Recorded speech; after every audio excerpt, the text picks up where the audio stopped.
Good. Yeah, I was just looking for the charts because sometimes charts get a little. There's one. Okay. Yes. You can go through faster. Okay.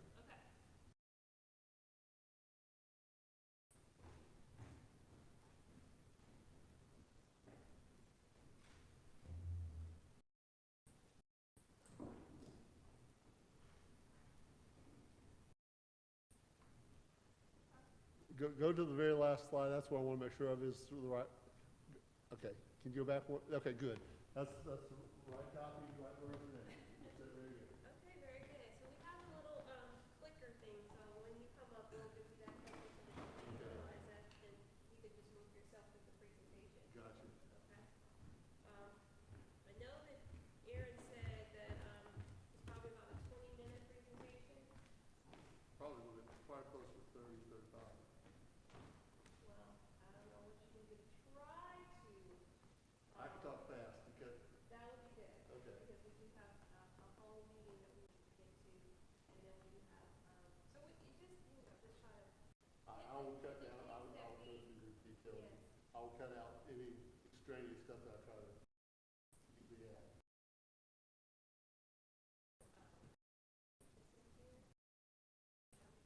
Copy your presentation onto our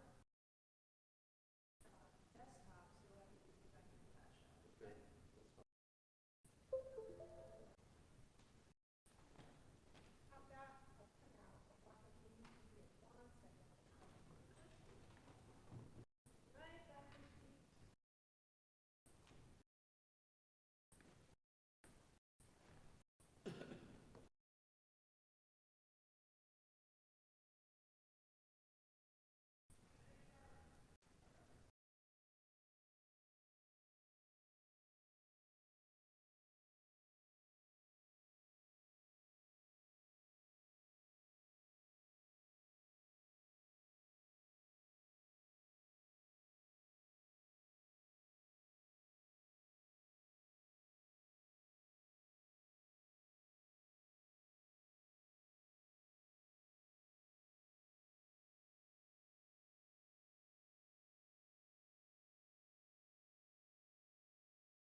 That's for the, that was more for the mediation session.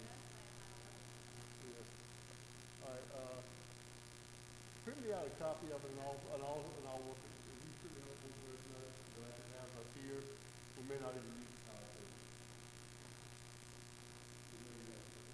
Well, I'm not, print me out one version of it, so I'll have it. And then, that way I can go through and kind of, yeah.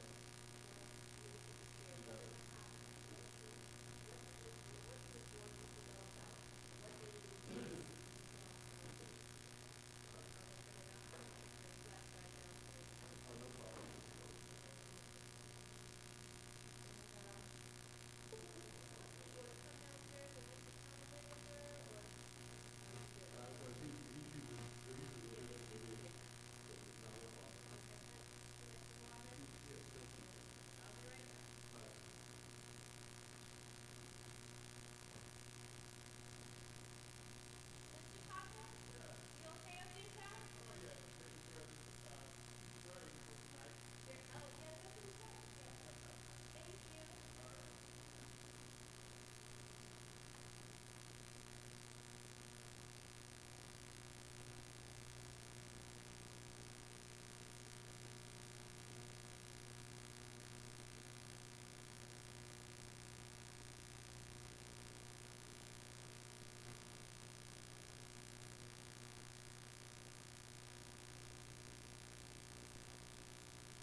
on that one slide, I need to change one thing. Can you just go to the top of it?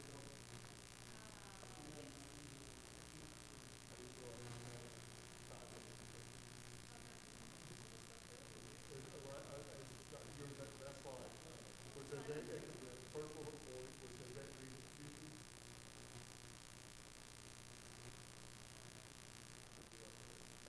That's why I could not laugh like that. Where it says,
Good evening. Thank all of you for being here tonight. Today is August 16, 2022. Our thought for today, when you throw dirt at other people, you only lose ground. That's Zig Ziglar. I'm going to go ahead and officially call this meeting to order tonight. I'm going to ask Commissioner Cowan if he would lead us in our invocation tonight. And I'm going to ask Commissioner Sanders if she would lead us in our pledge tonight. Okay, let's pray. Our Father in heaven, Lord, we thank you, dear God, for your blessings. God, we just pray tonight for wisdom, Lord, that you give us the grace and mercy, Lord God, to help us make the right decisions for our county. Lord, we just pray for all things in Jesus' name. Amen. Amen.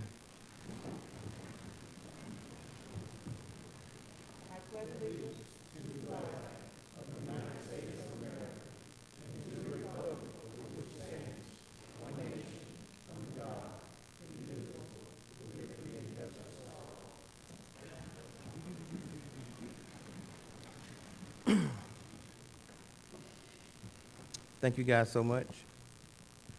Commissioners, we need to add an item 17A. 17A, a loss update from the consultants. 17A, a loss update from the consultants. With that being said, I ask for a motion that we approve the agenda, please. Thank you, sir. Can I get a second? Second. It's been motioned by Commissioner Edwards and second by Commissioner Mason. Any discussion? All in favor? It passes 5-0. Next is citizen comments. This is an opportunity that we allow citizens to make comments about agenda topics only. Agenda topics only. You have 3 minutes to do so. If you would, please state your name and your address for the record, please. Agenda topics only. You may come at this time. You have 3 minutes to do so. Please state your name and your address for the record, please.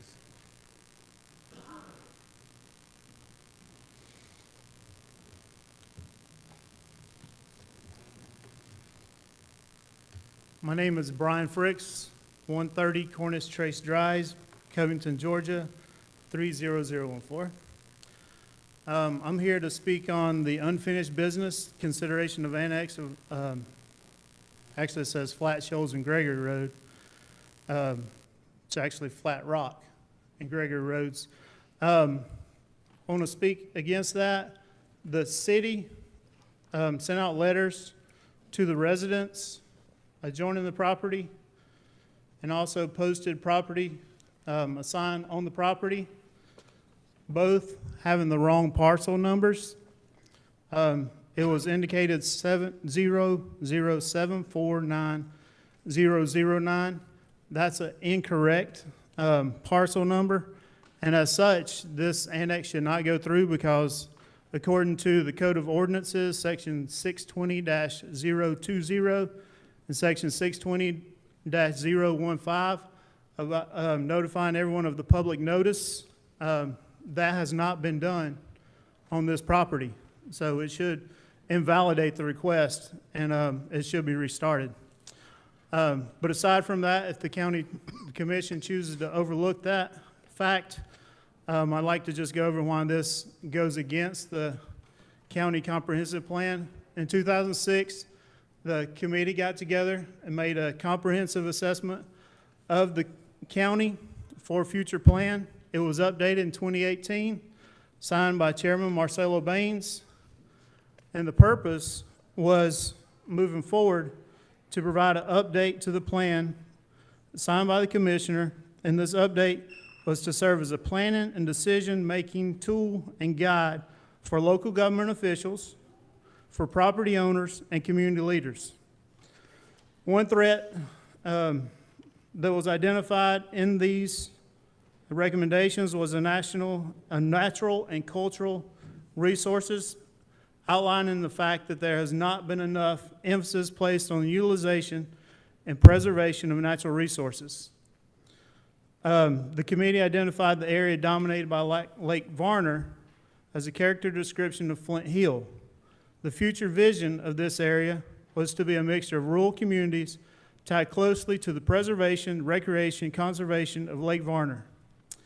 The implementation strategies were to include establish and enforce natural buffers, conserve lands around Lake Varner to ensure high water quality, protect tributaries by adopting wide natural buffer standards and enforce strict erosion sediment controls, encourage private investment in areas of exposed rock as conservation areas. Appropriate land use identified was agriculture, residential, parks and rec, and conservation. The area of Flint Hill was noted to include several large areas of exposed rock, which hosts many rare and endangered plant species, and some thank you, sir. federally protected. Thank you. Anyone else? Please state your name, your address for the record, please. You have 3 minutes to do so.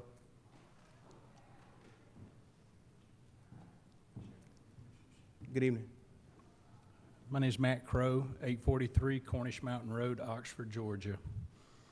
I'm up here for the same reason Brian is, to kind of tell you my history. I was born and raised here in Covington, and I have set my roots here, and I want to spend the rest of my life here. And I want my children and my grandchildren to be here the rest of their lives. And I want the best for my families and for your families for generations to come. Newton County, years ago, I was on the board of, on the Chamber of Commerce. We had a vision for this county, and it was to bring more industry in, more residences in. That happened. Industry has come to Newton County. We have industry. You know how we know we have enough? Because you can't go by a single industry in this county and it doesn't say hiring out in front of it. The high-density housing that's coming into the city, it's a great thing, but at some point in time, we need to say that enough is enough, because every one of y'all took an oath to the citizens of this county to serve in the best interests of its citizens. And so each of you need to think hard about what those interests are. Go out into your communities and ask your citizens, what do they want? I went to planning and zoning and asked them to get with the Board of Commissioners and the City Council and put it on the docket for the November election. Get together, put 5 questions out there as to what we want. Do we want more high-density housing? Do we want more industry? We want retail. I agree. We need more retail here. That is a given. But at some point in time, the traffic is going to become an issue with the quality of life here, as well as everything else. The 55 acres in question, the gentleman that owns that property already has quite a few acres out there, from what I understand. There's already zoned M2. Why not, if he's going to develop it, let's see how that goes with what he has. And then if the community agrees that it's a good thing, we can always annex it in later. But if y'all give up control of that property, the county, you no longer have control. And you've done the people in your district and all your districts a disservice. So that's all I had to say, and I hope y'all will vote with your hearts and your head. Thank you. Thank you, sir. Anyone else?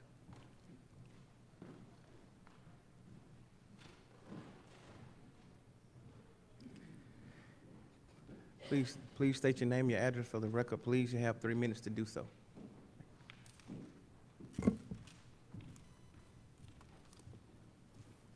Good evening. My name is Carla Hooper. I live at 45 Carmody Circle, Covington, Georgia. I've been a resident here for over 20 years. I'm here yet again, not because I want to. Many of us moved our children into dorm rooms. I did that last week. And then I came home to a call that I need to do a wellness check on my mom down in Arkansas. But then I also am here. I started with that to let you know that we have lives in Newton County. We don't come here for show.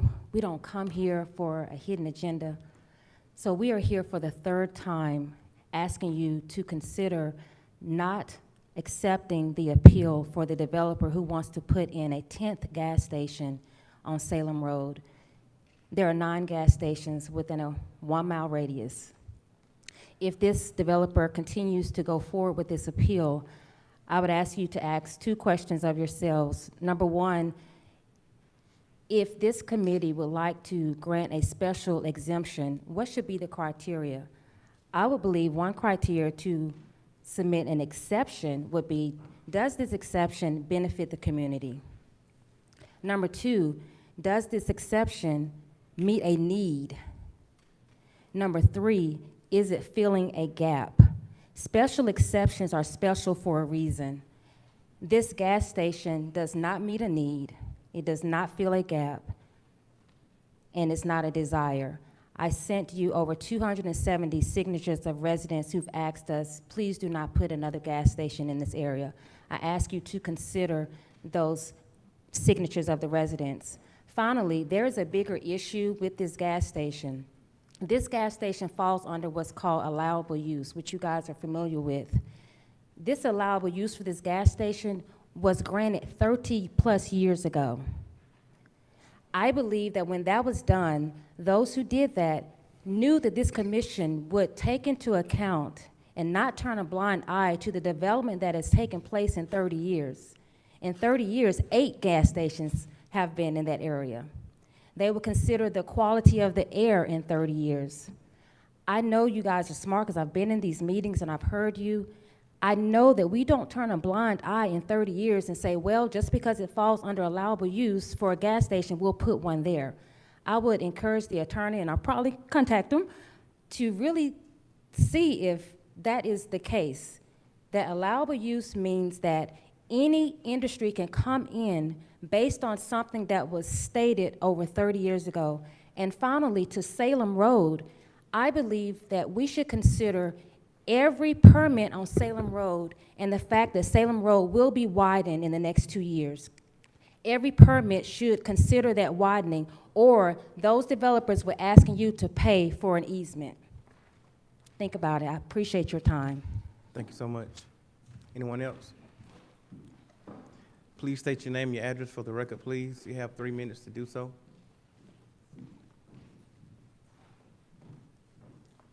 Good evening. Good evening. Sky Hendrickson, 1030 Fernwood Drive, Covington, Georgia. I want to speak about the gas station on Salem Road. Again, my name is Sky Hendrickson. I'm a veteran. I was in the Persian Gulf. I served my country in many hostile areas. I was part of a U.S. Naval Construction Group known as the Seabees. I've been deployed to Middle East, Desert Shield, Desert Storm. I've served in those areas and seen a lot of things a lot of people don't need to see. I'm giving up my right to the right of patient confidentiality.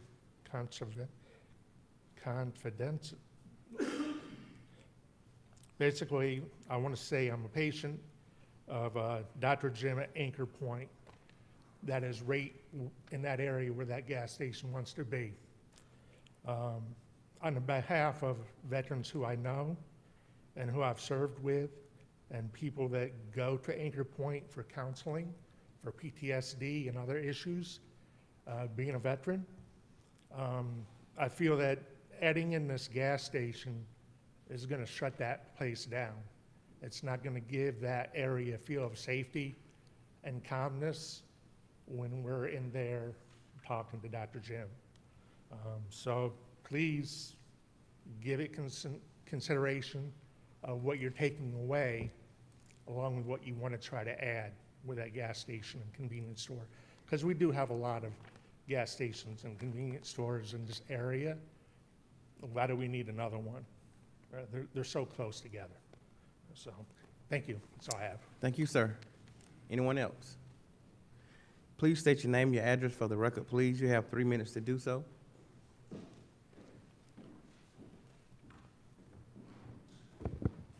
I am Dr. James Zenobach, and I have a doctorate degree in psychology. And I am, well, I had been here once before to appear before you on behalf of my facility, which is called Anchor Point, that would be destroyed by a gas station next door. So if you may, I'd like to just read this very quickly. And I want to thank the veteran who was just up here. He was saying that he gave up his right of confidentiality, patient confidentiality, just to speak on behalf of the veterans, he himself being one and myself being a veteran. So I had previously appeared here in opposition to the proposed gas station, as it would profoundly and negatively affect the health care services which Anchor Point has been providing for over 20 years. The practice provides mental health services directly to veterans with PTSD and trauma and to civilians with similar disabilities, including anxiety, depression, and grief counseling. Anchor Point uses very expensive equipment for electroencephalography, hemoencephalography, and biofeedback, along with appropriate talk therapy. There are only 2 other facilities that offer this array of services. One is in Alpharetta, and another is in Johns Creek. I had previously presented a statement from Dr. Stephen Porges, an international expert on trauma, and he wrote, trauma victims don't want to go into noisy places because the low-frequency sounds scare them or make them feel unwelcome and uncomfortable. A gas station adjacent to my facility would create an environment that will nullify my ability to provide the required care for these men, women, and children that we have served for so many years. We would have to close our practice. I pointed out that there are 13 gas stations along Salem Road corridor and a 14th ready to open, and that one is located 0.6 of a mile north from our site. Half a mile. There is no need for one more gas station in that vicinity, and I ask you to consider that seriously, and I appreciate your attentiveness. Thank you. Thank you, sir, and thank you for your service. Anyone else? Please state your name and address for the record, please. You have 3 minutes to do so.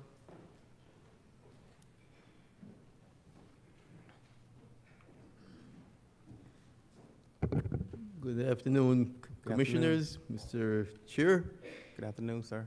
and other dignitaries. My name is Gladstone Nicholson.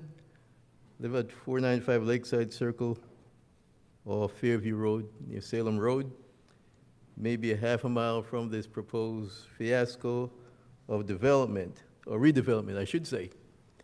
I joined with what my other neighbors have said, and also with what the CB, a veteran, has said. You know, the CBs have had a long history, going back to World War II, and I'm glad that I'm on his side in this matter.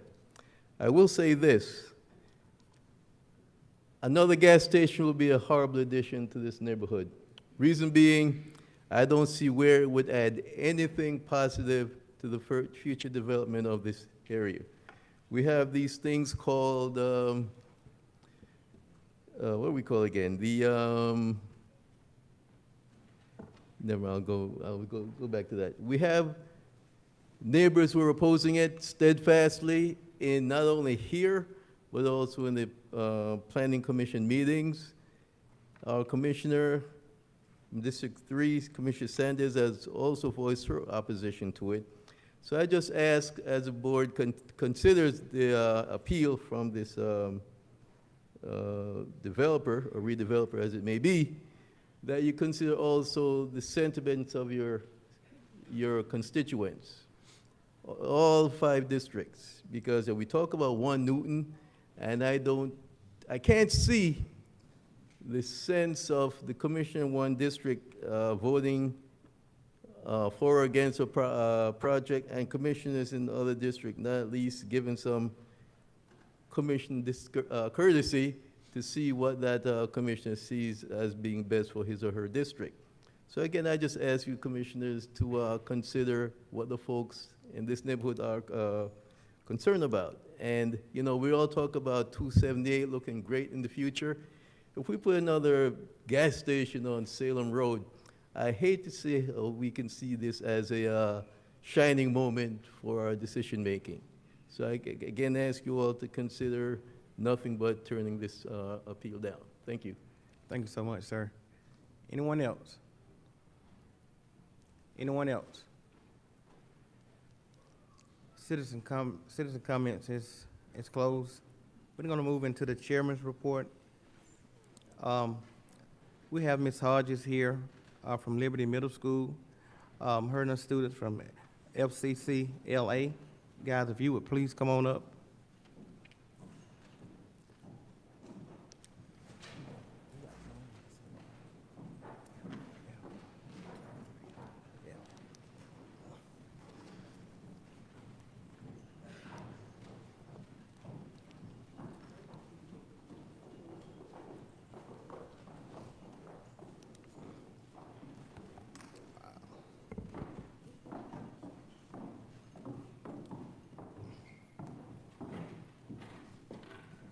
Good evening, everyone. Good evening. We just wanted to come and say thank you. We were back here May of this year presenting the information or the great opportunity for our students to compete in the national conference at the FCCLA conference in San Diego. And we have a little token, and I'm going to let my students say their script.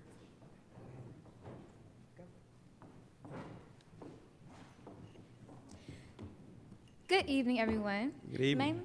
Thank you. My name is Carson Lowe, and my time at the NLC was unbelievably amazing, and it will never be forgotten. From start to finish, it was full of fun and excitement. We learned so much, from all the displays, workshops, to exploring San Diego. We visited one of the world's largest zoos and ate one of the world's best tacos. Saw some of the most beautiful beaches, went whale watching, and most importantly, placed 5th in the nation.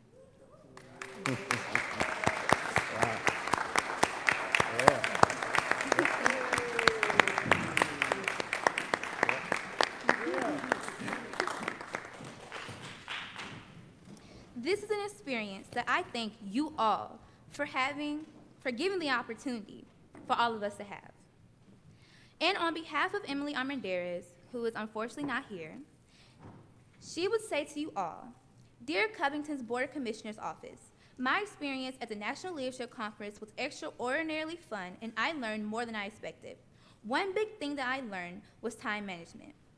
I can use this skill to help me plan my schedules and to help get things done without it being late or last minute. Thank you all so much. Thank you. Congratulations. Thank you.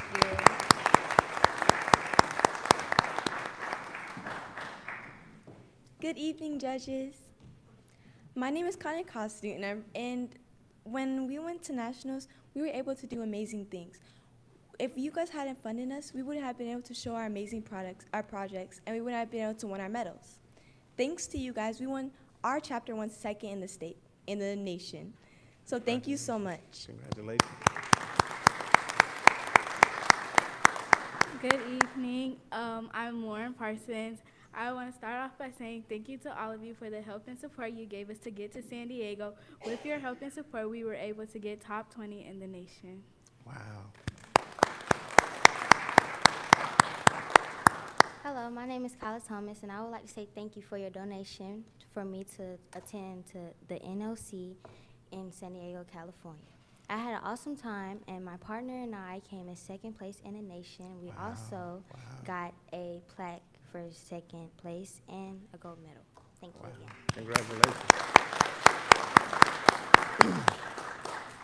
Good evening. My name is Samaya Duncombe, and what I learned from NLC is teamwork and cooperation and patience. I've learned that,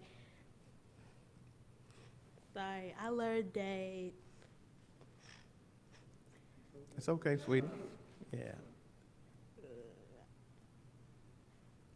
I learned that to take my time on what to do, how to do it, and That's right.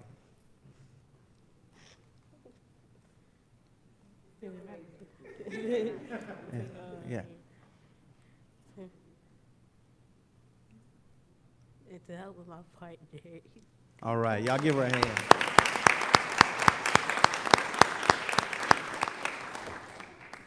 Good evening, all. My name is Nina Ware, and I competed in the Chapter and Review Display project.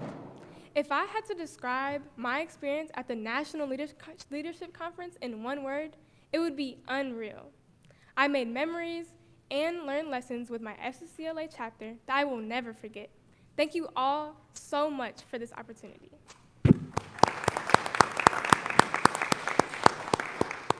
Hi, my name is Amaya Dillamar, and I'm Georgia FCCLA's Region 6 officer. At the National Leadership Conference, I presented a workshop, if you all remember. At this workshop, I helped members help with public speaking. It was very amazing, and I just want to thank you all for helping my members in this organization. Thank you.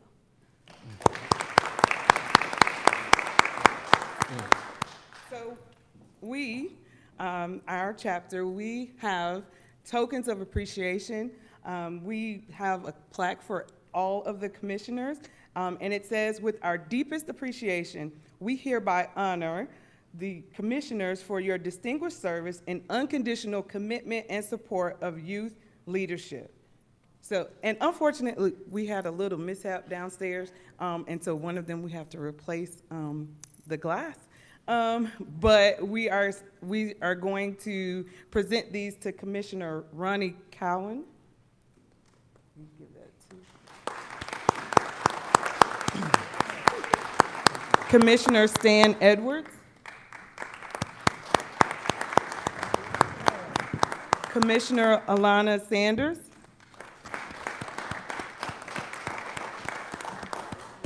Commissioner T. Mason.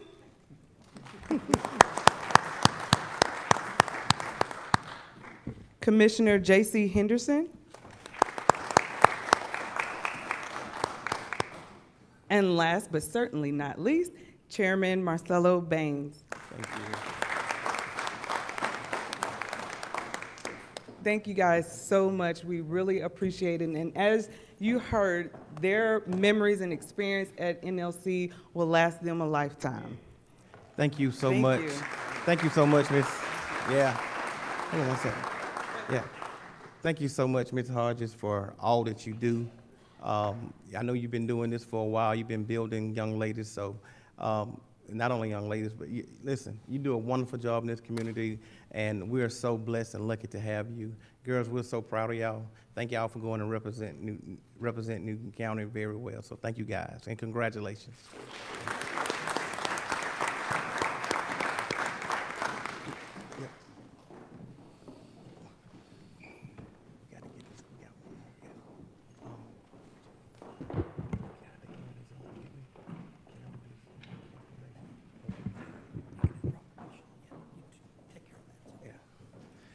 Guys, it's 7:29. We're calling for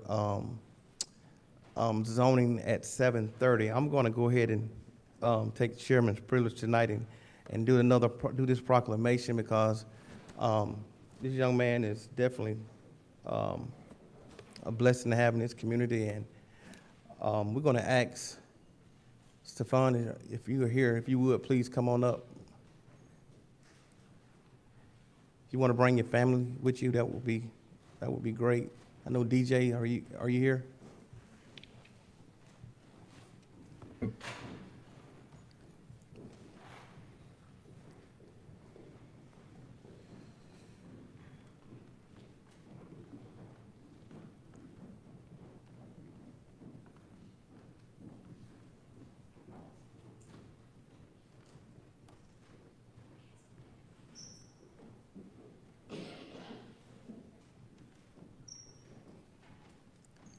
DJ Coach, I don't know which one of y'all want to, yeah. We thank you guys for having us tonight, obviously. Obviously, it's a great opportunity to have a great recognition for a young man who's done exemplary work both on and off of the court, been an example for a lot of the young people, not only on our basketball team, but in our school and even for some of the younger kids coming up. So we're just excited for what he's done so far and excited for what he's going to do, but even greater than that, we're excited for the young man that he is. And so we're thanking for you guys in this opportunity. Thank you so much. I'm gonna read this proclamation right quick. It says, whereas Stephen Castle is an exceptional athlete and a phenomenal basketball player. He is a high school senior who plays for Newton High School Rams, located in Newton County, Georgia. And whereas Stefan excelled in his position as guard and has been honored as 2022 Region Class A7 Player of the Year. And whereas Stefan exemplifies leadership when he forged his team into an outstanding basketball season. As a result of the season climax with competing in the Final Four of the 2022 Georgia High School Association State Playoffs. And whereas Stephon was selected as one of the only 12 players in the country to represent the United States in the 2022 International Basketball Federation, FIBA U18 Championship Tournament in Tijuana, Mexico in June 2022. And whereas Stephon Castle secured his position as a true leader when he and his teammates won a gold medal in the 2022 U.S. Men's U18 national team. They defeated Brazil with the final score of 102-60. Now, therefore, I, Marcelo Bangs, Chairman of the Newton County Board of Commissioners, along with the City of Covington, do hereby, and the Newton County Board and the Newton County School System also, proclaim that August 15th, 2022 as the Stephon Castle Day here in Newton County. Can y'all give him a hand, please?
Thank you, sir.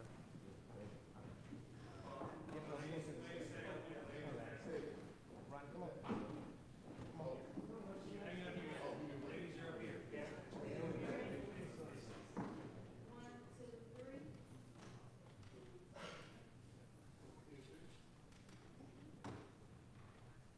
Thank y'all. Congratulations.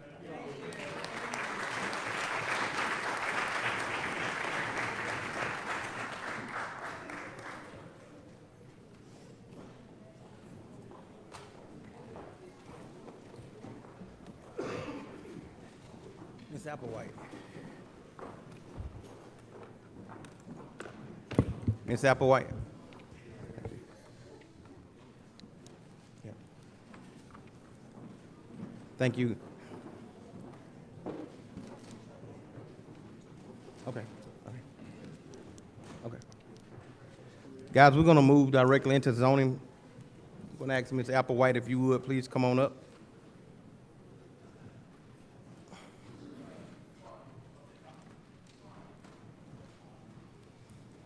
Thank you, Chairman. Good evening. Good evening, Chairman and Commissioners. We have two cases today for zoning. Our first case this evening is a rezoning. It's REZ 22-000009, located at Lloyd Road. The total parcel size is 18 acres.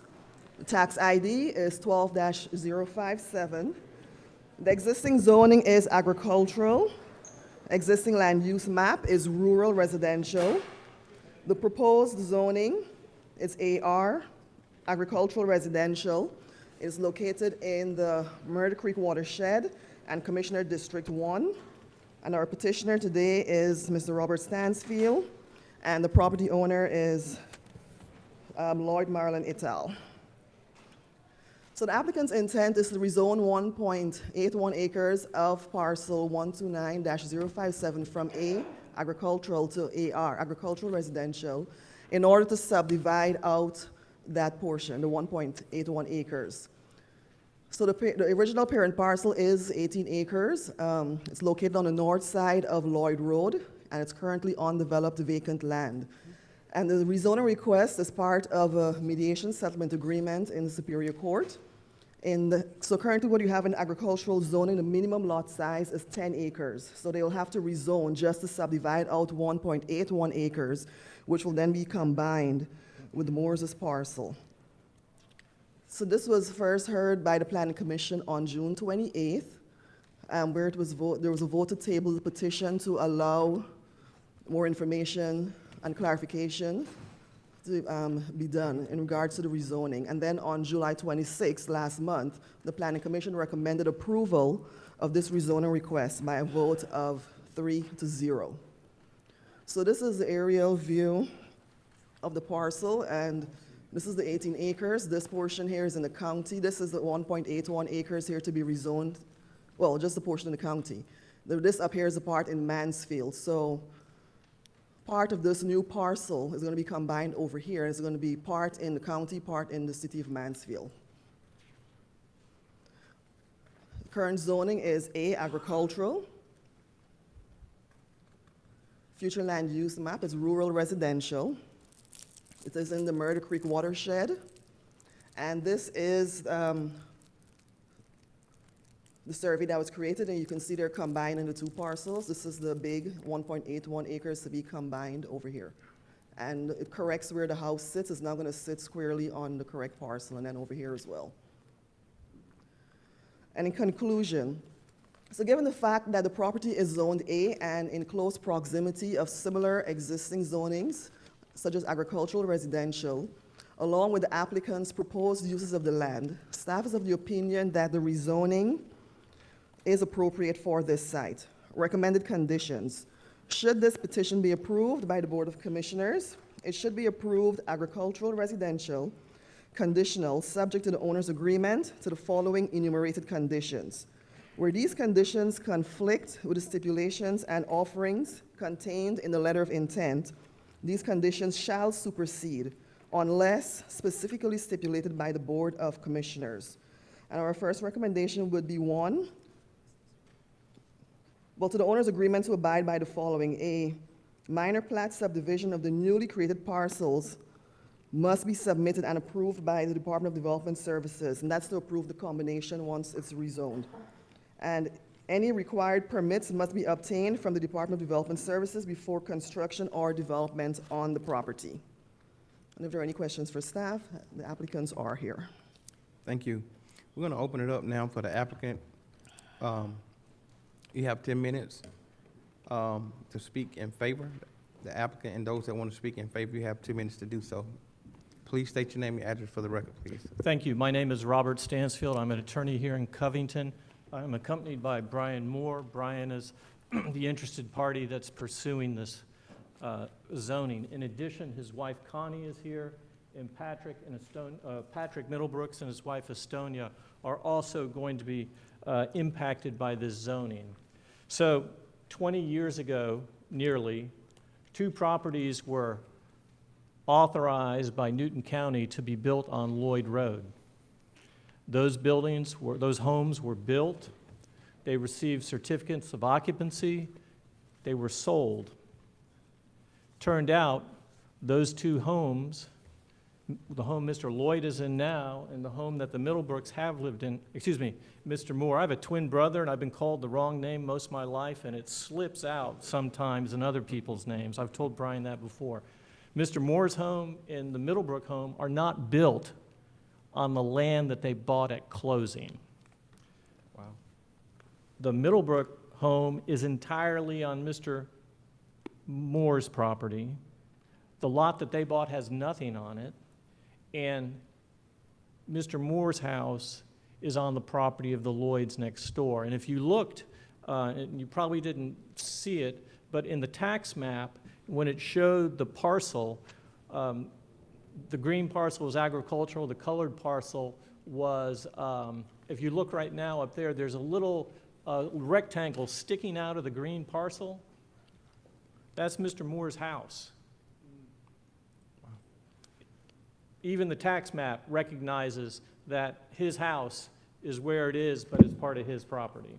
So fast forward several years ago, 2018, a lawsuit was filed by the adjoining owners, the Lloyds, and it's a family of the Lloyds. There's 4 property owners. Mr. Henry Lloyd is here.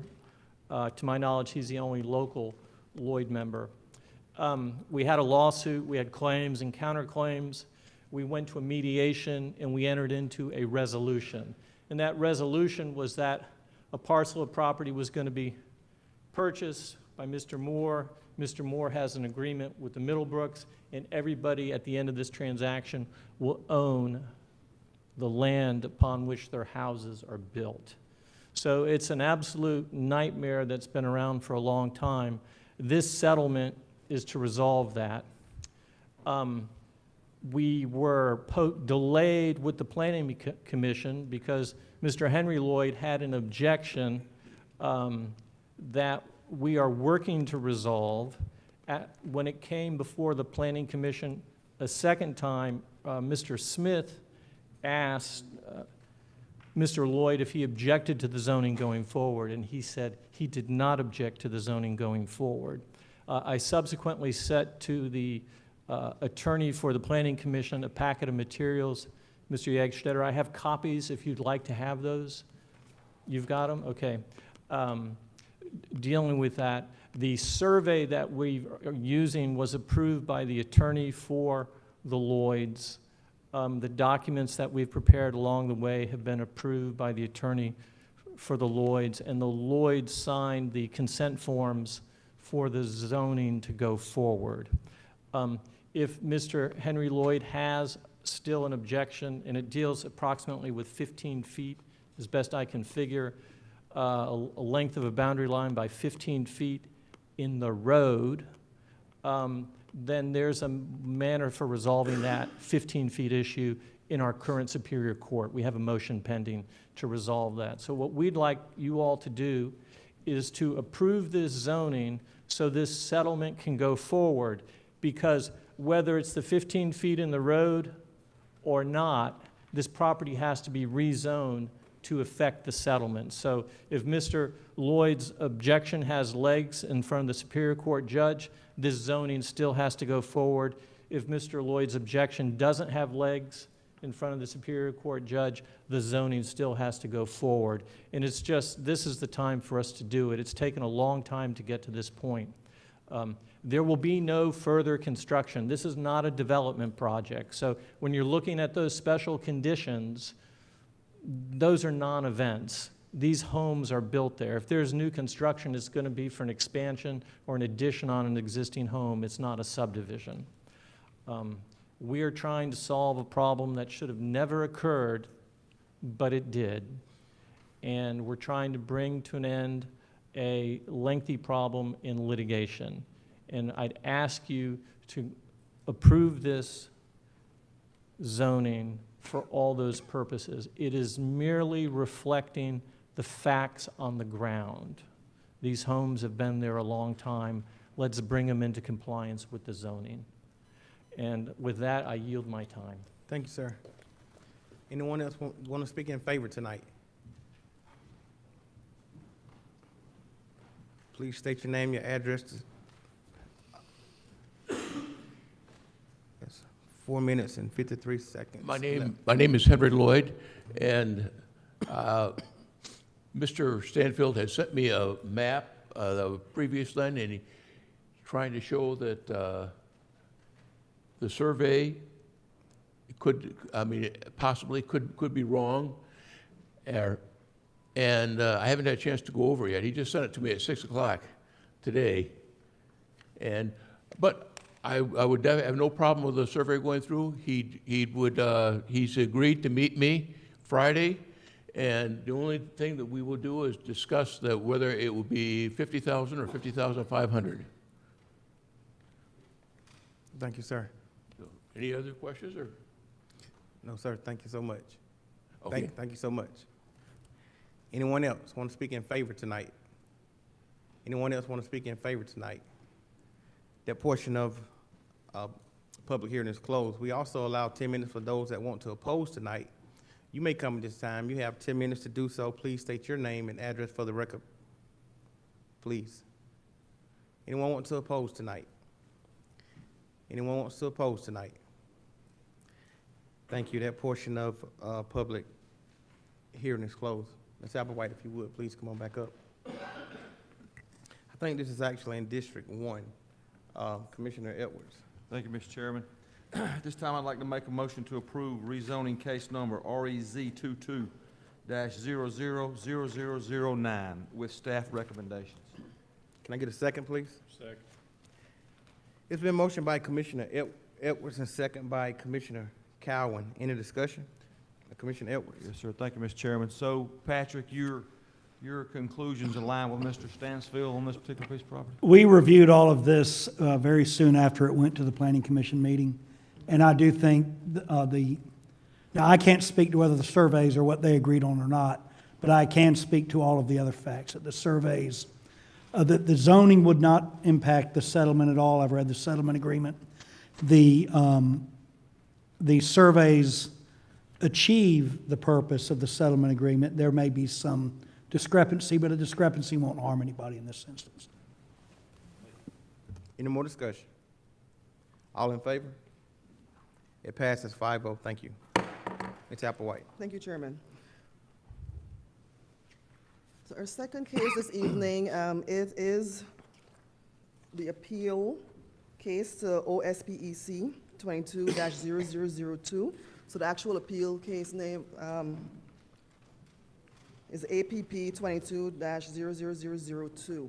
The applicant has actually requested that we withdraw this without prejudice, if the board so desires. Commissioner Sanders. I have a question for legal.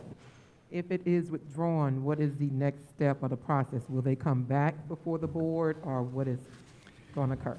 If they want the special exception, they would have to come back to the board. But keep in mind, the special exception was only for the orientation of the building. And I'm going to make sure, right, and Ms. Applewhite is correct about this. The use of the property is authorized under the current zoning. That is correct, and the exception for the orientation and the parking setback. So if they're able to redesign the building in such a way that they don't need a special exception, all they're going to have to do is apply for their permits and proceed with their development. That is correct. So a short version, it may or may not ever come back to you.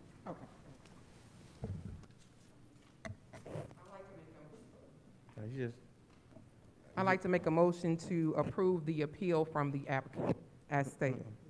Or withdraw the repeal. I was approving that he could appeal, but withdraw. Second.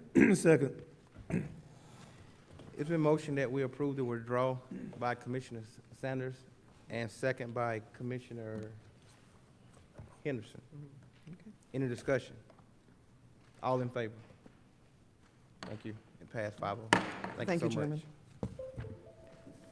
Guys, we're going to revert back over to the county manager's report. Mr. Sims.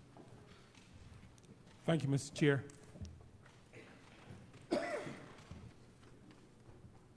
So we like to report out our monthly activity for the month of July.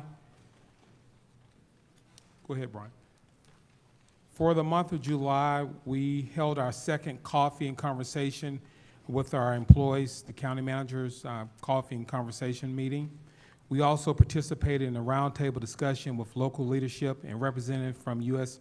Senator John Ossoff's office on July 26. We met with the 4th District U.S. Representative Hank Johnson while he assisted and participated in our inaugural Chairman's Cornhole Tournament, which we had great participation from our employees. We also had one of our local vendors, Scoops, participate with us on that day. For our Animal Services Department, we reflected an increase intake. It was extremely high. We had 25% increase in comparison to 2021. We had 97 adoptions for the month in July, the 3rd highest ever. We also established a partnership with Planned Parenthood, and now we're able to offer kits from the Orphan Kidding Club. We had 289 visitors to our animal shelter in the month of July. For building services, we completed setup and tracking software at multiple facilities, which included painting and renovations at the Public Works. We replaced the HVAC system at Gum Creek. We installed a new water fountain at the Fire Station Administration Office, and we also completed installation of a new elevator firebox at the parking deck. For our developmental services, we had 104 permits issued in July with a total revenue of over $95,000. We issued 2 new licenses and 8 renewals with a total revenue of over $3,300. We had 21 zoning applications with revenue collection of $3,500. We received 6 planning development applications with revenue collected of over $14,000. Total revenue collected for the month of July, $117,177.02.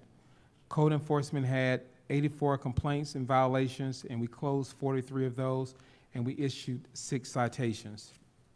For elections, we had 1,600 voter registration cards for the month of July. For EMA, we continued with our assistance with emergency preparedness. We also assisted the FFA camp. We participated in Oxford's Independence Day Parade, and we are also preparing our social media campaign for the upcoming September Emergency Preparedness Month. Finance, we passed the millage rate of 9.454. We processed over 1,300 invoices. We issued 603 checks totaling $6,347,595. We processed 59 purchase orders, and we also completed our quarterly ARPA report to the U.S. Department of Treasury. And we also are starting our fiscal year audit. Fire services, we continue to work on our design phase for the forestry facility for renovation, and we continue our conversation with the local school system about creating a fire service curriculum for our students. GIS had 24 maps. We received 24 individual maps, and we had 3 requests for GIS data that was processed. We also, next month, we'll present to you all upcoming about our LMAG app, which we will post on our website, which our residents can see activity as far as GIS and what's happening in public works, such as what streets are being paved, what streets have been paved, and just upcoming activity with public works. Human resource, we had 219 employees that participated in our annual wellness benefits. We had 474 employees, the raises that were processed in the month of July. We onboarded 5 employees. We had 9 employees left our organization, and we processed 659 eligible employees deductions for the month of payroll deductions for the month of July. IT, our employees training participation rate was 76%, which is up from 69% from June, which is a reflection of our IT department, making sure that we are in compliance and doing things to protect our infrastructure. Information services staff also had 184 supported tickets for the month of July, and we also completed 10 hours of online training. Parks and Recreation, we gave out 550 book bags at our back-to-school event that was held on July the 23rd. We've had 5,200 visits in our recreation center. We had 1,062 members paying to use the gym, the cardio room, and indoor track. We also had 391 participants for our football and cheerleading, which is really good. We had 34 participants in our cheer camp, 24 participants in our volleyball camp, which is a max, and we also continue to stay busy in our splash pad. And for PIO, for the month of July, we improved our viewership of videos utilizing our 4K technology, which we implemented recently. We also had our most popular videos in July were how to adopt a pet, which totaled over 1,400 total views on Facebook and YouTube. And we also had a Camper's Paradise, which had 869 total views on Facebook and YouTube. We also had 534 more views on uploaded videos, and we had 351 more views on live stream. Public Works, we had a total of 399 work orders. By the district, we had District 1 had 117, District 2, 51, District 3, 78, District 4, 55, and District 5, 98. We had LMEC projects completed in the month of July, Miller's Lane, Winchester Drive, Rocky Ridge Court, and we started work on Cypress Point. Trash pickup for the month of July, we had total bag count of 3687, and total tons taken to the landfill is 16.29. Senior services, we had 49 seniors that participated in our Legacy Museum tour traveling to Montgomery, Alabama. We had 35 seniors that participated in our Zoom nutrition class that was conducted by Open Hands Atlanta, held on July 26. We also highlight that I really would like to recognize, we hosted our annual 90 and above luncheon on August the 5th, where we celebrated our seniors who were 90 years of age and above. It was a very successful event. And we also, seniors provided more than 1,700 on-site meals and delivered meals. We had 216 visits to our senior citizen, and we had 27 scanned in for events and activities for senior services. Solid waste, as of 8/16, we had a total of 4926 convenience center hang tags. This is an amount that's on trend to match last year of 5,006. And we just also would like to highlight what's happening as it relates to COVID. As of August 16th, total cases, 27,060 cases, total cases in our county. And our current rating reflects a high according to the CDC. That is the month of July activity, Mr. Chairman and Commissioners. Thank you, sir.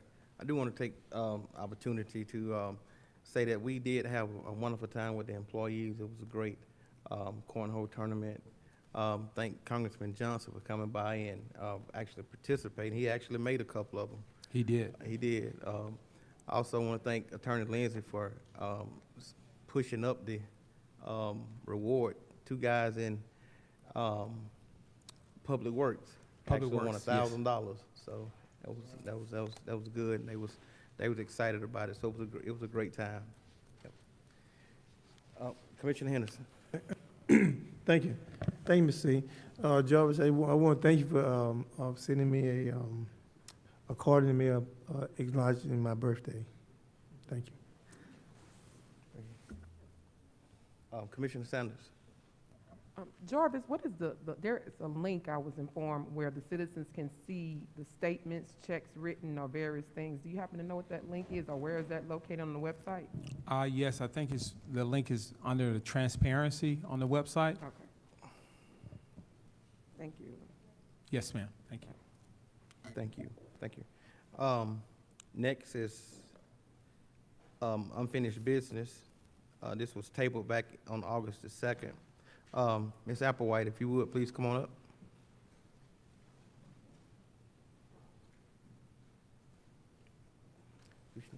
You want to do it? Okay, all right, thank you, sir. We'll let Patrick do it.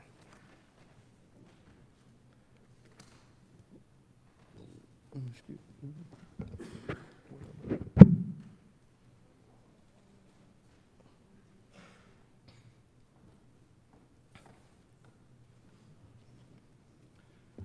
Good evening.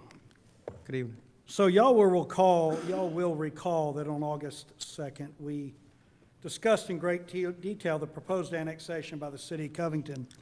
And the matter was tabled, and I think it was appropriately tabled. We were able to gain some additional information since that meeting. The first thing we think we have determined, we think we have figured out, and this is similar, relates to one of the comments that first speaker tonight said, that the notices that went out, the advertisements that went out, weren't terribly clear about where the property being annexed was. And I've displayed on the board the property that we have come to believe, that I have come to believe based on reviewing surveys and speaking with the attorney for the proposed developer, where the property to be annexed is. So if you look at the map that's displayed, the sort of the western boundary, so the purple or the pink area is existing city limits. The Flat Rock Road goes from sort of the middle bottom left up toward the top center, and that forms a very small portion of the western boundary of the property. And then there's a little loop at the top, which is Gregory Road, which forms the northern boundary, and then it's an odd-shaped area that swoops down to the south, and it actually follows a stream that runs through the property. And my little green drawing does not accurately follow the stream, but it gives you a good idea of what the property to be annexed is. So we were able to determine that the property to be annexed did not go all the way to Gregory Road, did not encompass those entire tax parcels.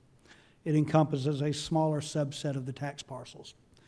The second thing we were able to determine, I was able to conclude based on the application that has been prepared. It's unclear to me whether it's been submitted, but it's been prepared for development of regional impact, that this portion of the property, the annexed portion of the property, will be combined with the remaining property primarily to the west, that large pink rectangle, to be a relatively large industrial manufacturing facility.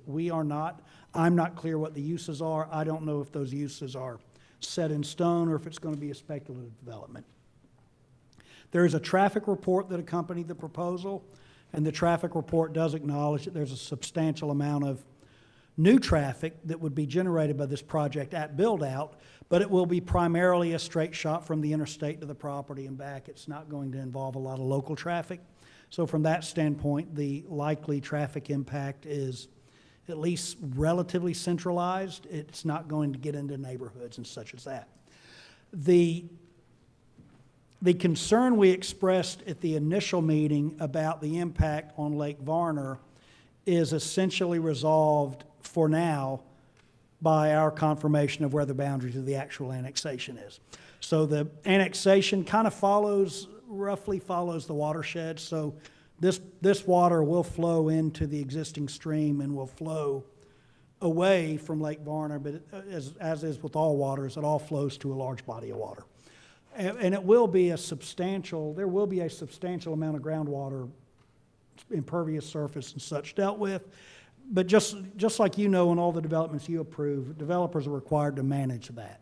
So there would be a requirement that developer, through the city's ordinances, manage his or her stormwater.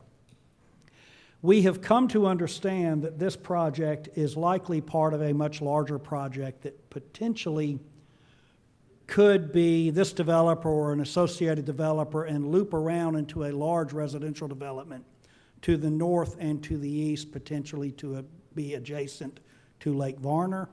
There have been some indications that we have picked up that there is a potential plan in the future to annex that property, but we can't tell you for certain that will happen or won't happen.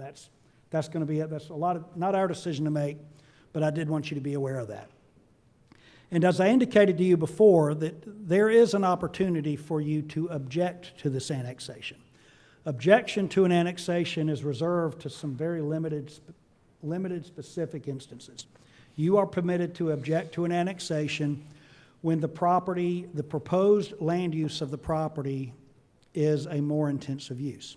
And as we discussed before, this property will go from your agricultural zoning, which is the least intensive use, to the city's industrial and manufacturing zoning classification, which is one of the most intensive uses. The next basis is whether there will be an increase in expenses to the county associated with providing services. Are there enhanced infrastructure costs with this project? And the answer to that, the best answer I can give you is we don't know for certain. I can tell you there will be water service, and as you all know, we sell water to the city. The city then sells that water to the end user. There was an estimate in some of the documents we were provided that indicates that the water use at build-out of this entire project could be in the vicinity of 1.2 million gallons per day, which is a lot of water. But all of that would not obviously be attributed to the annex portion of the property, and there's no way for us to tell you how much is on the annex property and how much is not on the annex property. Other than that, I can't, as we sit here, identify any other increased costs related to infrastructure that the county will incur. The city will be required to provide infrastructure otherwise to the property. The city will assume, when the DRI report, when the Regional Commission issues its report, there will be likely to be a list of conditions that are intended to offset the impacts of that property, and the city and the developer will be responsible for those impacts. Some of those impacts will be on county property, and there's no obligation on the county to accommodate those impacts. So to the extent there are obligations that fall within the unincorporated area, we'll have to have conversations with the city or the developer going forward to figure out how to fund those obligations. So you do have the right to object. This property does trigger the land use objection. You're not required to object based on land use, but it does authorize you to object based on land use. And that's for you to hear today. The deadline for our objection is likely in about a week and a half. And I say likely because it's still unclear to me that the notice that we were provided accurately describes the property, but I don't want to get into that. I don't want to take a position that it doesn't accurately describe the property. And then if we dig out the surveys and have another surveyor review them, they tell them they do accurately describe the property. So the safe thing to do is if you think this is something you want to object to, the safe thing to do is object to it. Now, as far as whether proper notice was given to the adjacent landowners, that's really the city's concern. That's not our concern. That would not be a basis for you to act or not to act. The basis for you to act or not act, to object or not object, are those standards I just provided to you.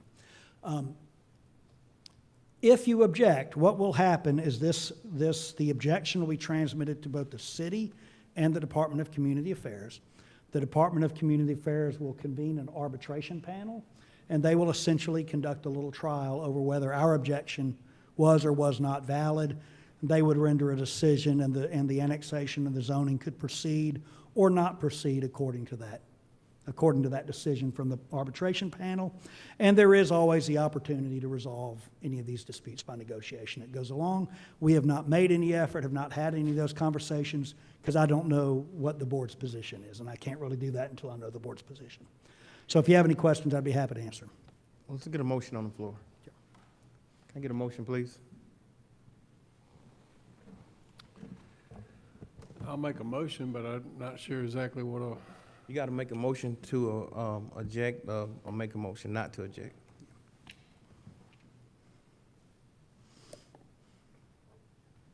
I want some more information from Patrick. I want to ask some questions. Yeah, you can. I Once want to you make put a a motion motion to discuss, and how about that?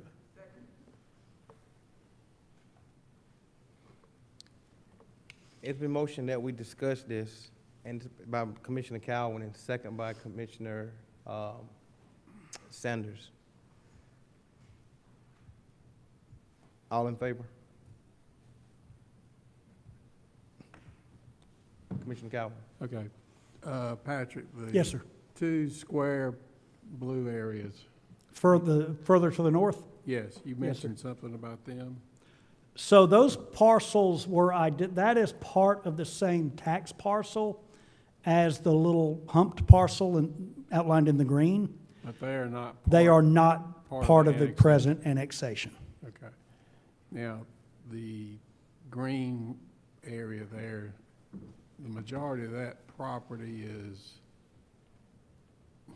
well, it's mostly rock. It's not even suitable for building. Right, and there's also a stream that runs through, and you can kind of see on the southern part. Does this have a pointer? I believe you. Okay.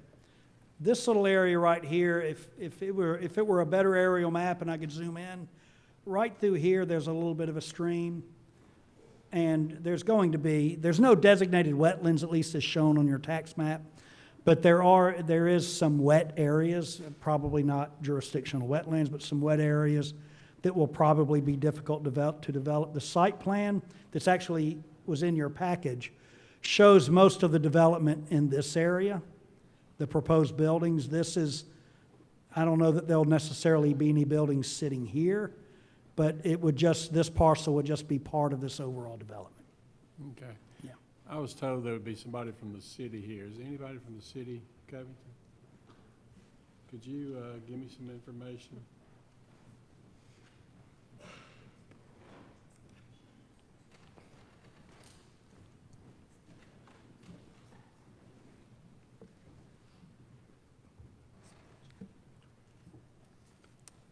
I guess what I'm asking is, what does the city want to do at this point? The city does not have a role in advocating for this project or not. The city is simply here to bring forth the application that the applicant brought to us. The city sees this as an opportunity. In fact, the part that's up at the top there, that is I believe referred to as a tortoise shell at the last meeting, that's future land use industrial. Below that, the county actually doesn't have a future land use for a big chunk of that property. As the attorney just stated a minute ago, there's only a small fraction of this portion of the overall development which was submitted as part of the DRI, which was all submitted to you last time. This was all submitted to the board last time, just for the record. And the DRI is complete. The DRI had nothing to say in regards to this annexation. The DRI is for the larger industrial project, but this small portion, you can see the pink tracts to the south there. The applicant owns quite a few of those tracts, a couple hundred acres. The portion of the overall development that would be on this is minimal to nothing, and a lot of it would actually be buffering the industrial development from the surrounding development as well. But I'm not here to advocate on behalf of anyone. I'm just here to bring forth the application that the applicant brought to us, and my job is to present that all to you this evening. Okay, one other question, I guess. Pretty substantial development here. Does the city, are they going to have the sewer capacity to handle this?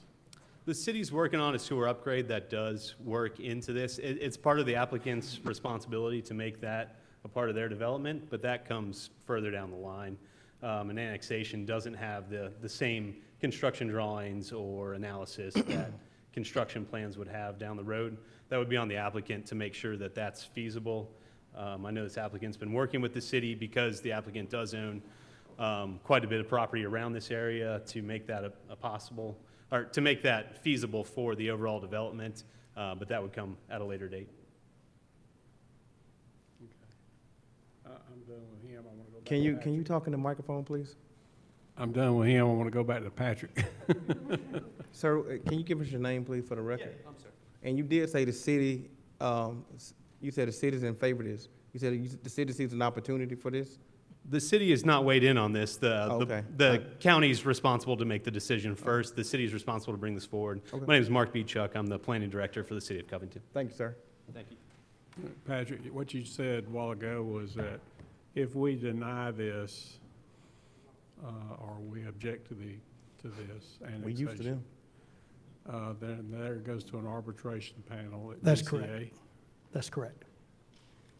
And they can look at this and say, this is consistent. We would all put up evidence, and that panel would make a decision about whether our objection is a proper objection or not. And if they find our objection is not a proper objection, in other words, if they find that we're objecting to problems that aren't significant and don't really exist, they would just reject our objection. They could also find that our objection is appropriate and raises real problems that have not been addressed, and that panel could essentially reject the proposed annexation.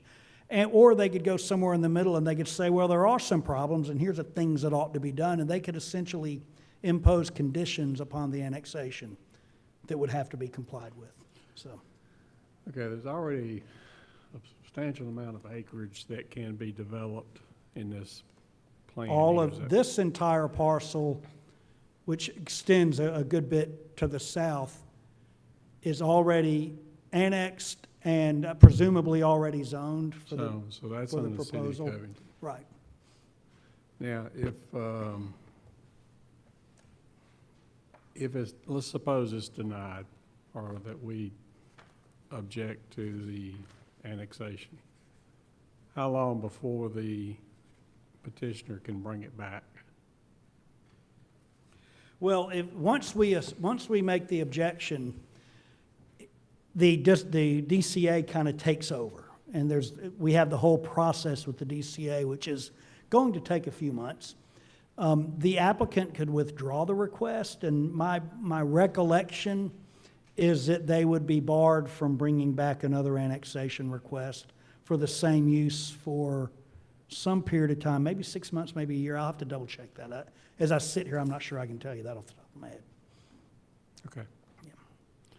Do we want to hear from the petitioner? No? No, No. we need to make a decision. There's no need No. to hear from a petitioner. So the way the law is set is that when the city receives an application, they are required to send this to you. Whether they want the annexation or not, they must send it to you within like 5 or 10 days of receiving the application. So there's really you don't have an applicant. I mean, there's no applicant before this board, and the city's not even an applicant. The city has received an application. And so their duty under the law is to send that to you for review and consideration. So it's totally up to you. This is not like a zoning decision where you're called upon to hear public input or apply all the factors. It's just for you to determine whether the impact on the county is such that requires an objection. And I read this language before, and I'll read it again, that in order for you to make a proper objection, you should determine that the proposed annexation results in a material increase in burden on the county based on the proposed change in zoning and land use, the proposed increase in density and the infrastructure demands related to the same, because the proposed annexation results in a substantial change in the intensity of allowable use of the property and a change to a significantly different allowable use. And that's really what the issue here is this a significant enough change in the allowable land use that you think it will cause harm to the county to the extent that you must object? Okay, that's all the questions I got. Commissioner Henderson. Thank you, Ms. C. Question I have is that I've been a part of a few objections on parts of the property, especially I think Social Circle and others, when I think on Highway 11. In every annexation that I've seen that we've had that we objected to, we lost. And the only people, in my opinion, who profited from it was the attorneys who was doing the objection.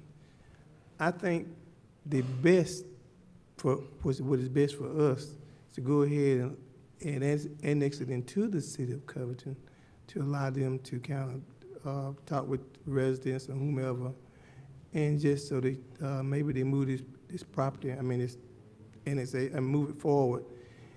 And once they, if they could move it forward, that would take a lot off of us, because really and truthfully, I worked over there for 24 years, and I said this last meeting. Most of that property, or at least half of it, is nothing but rock, and I don't see how it's gonna mess up Lake Warner and our water source over in that particular area. And I think we need to get this one to the taxpayers.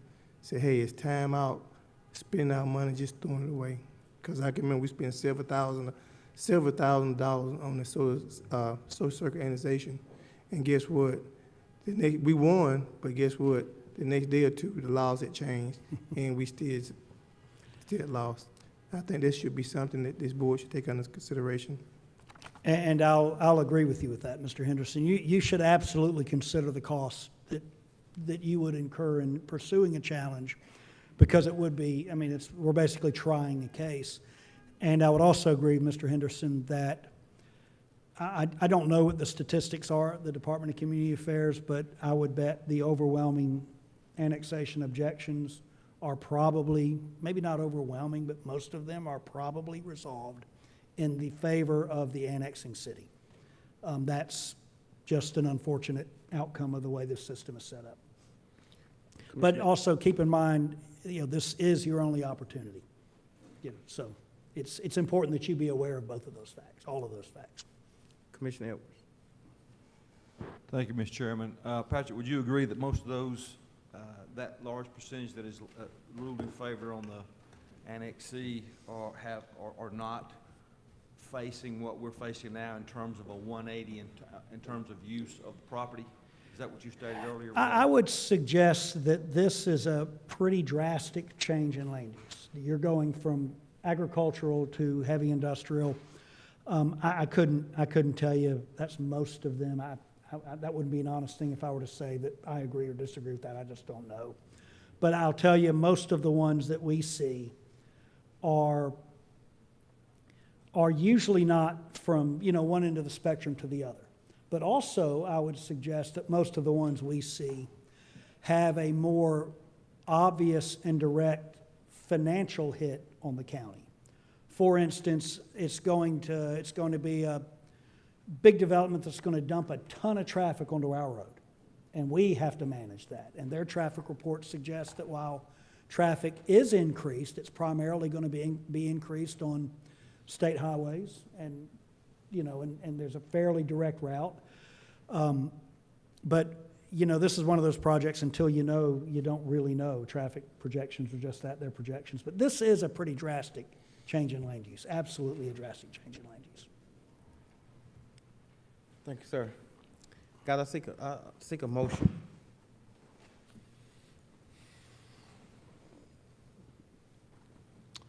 Okay, I'm gonna make a motion. Well, there's some things that are bothered me. One was the wrong tax parcels were presented last time. I haven't seen a traffic study, and again, I'm not sure where they are on the sewer capacity of the city. That was always a problem when I worked there too. So I'm gonna make a motion, since it's known that DCA has an arbitration review. I'm gonna make a motion that we deny this. You gonna make a motion that we object to this, or not object? Yes, we're gonna make a motion that we object to the appeal, and then allow the petitioner to exercise his remedies. And Mr. Cowan, if I could, is your motion to object to the annexation based on the infrastructure demands and the substantial change in intensity of the allowable use? Would that be the basis of your objection?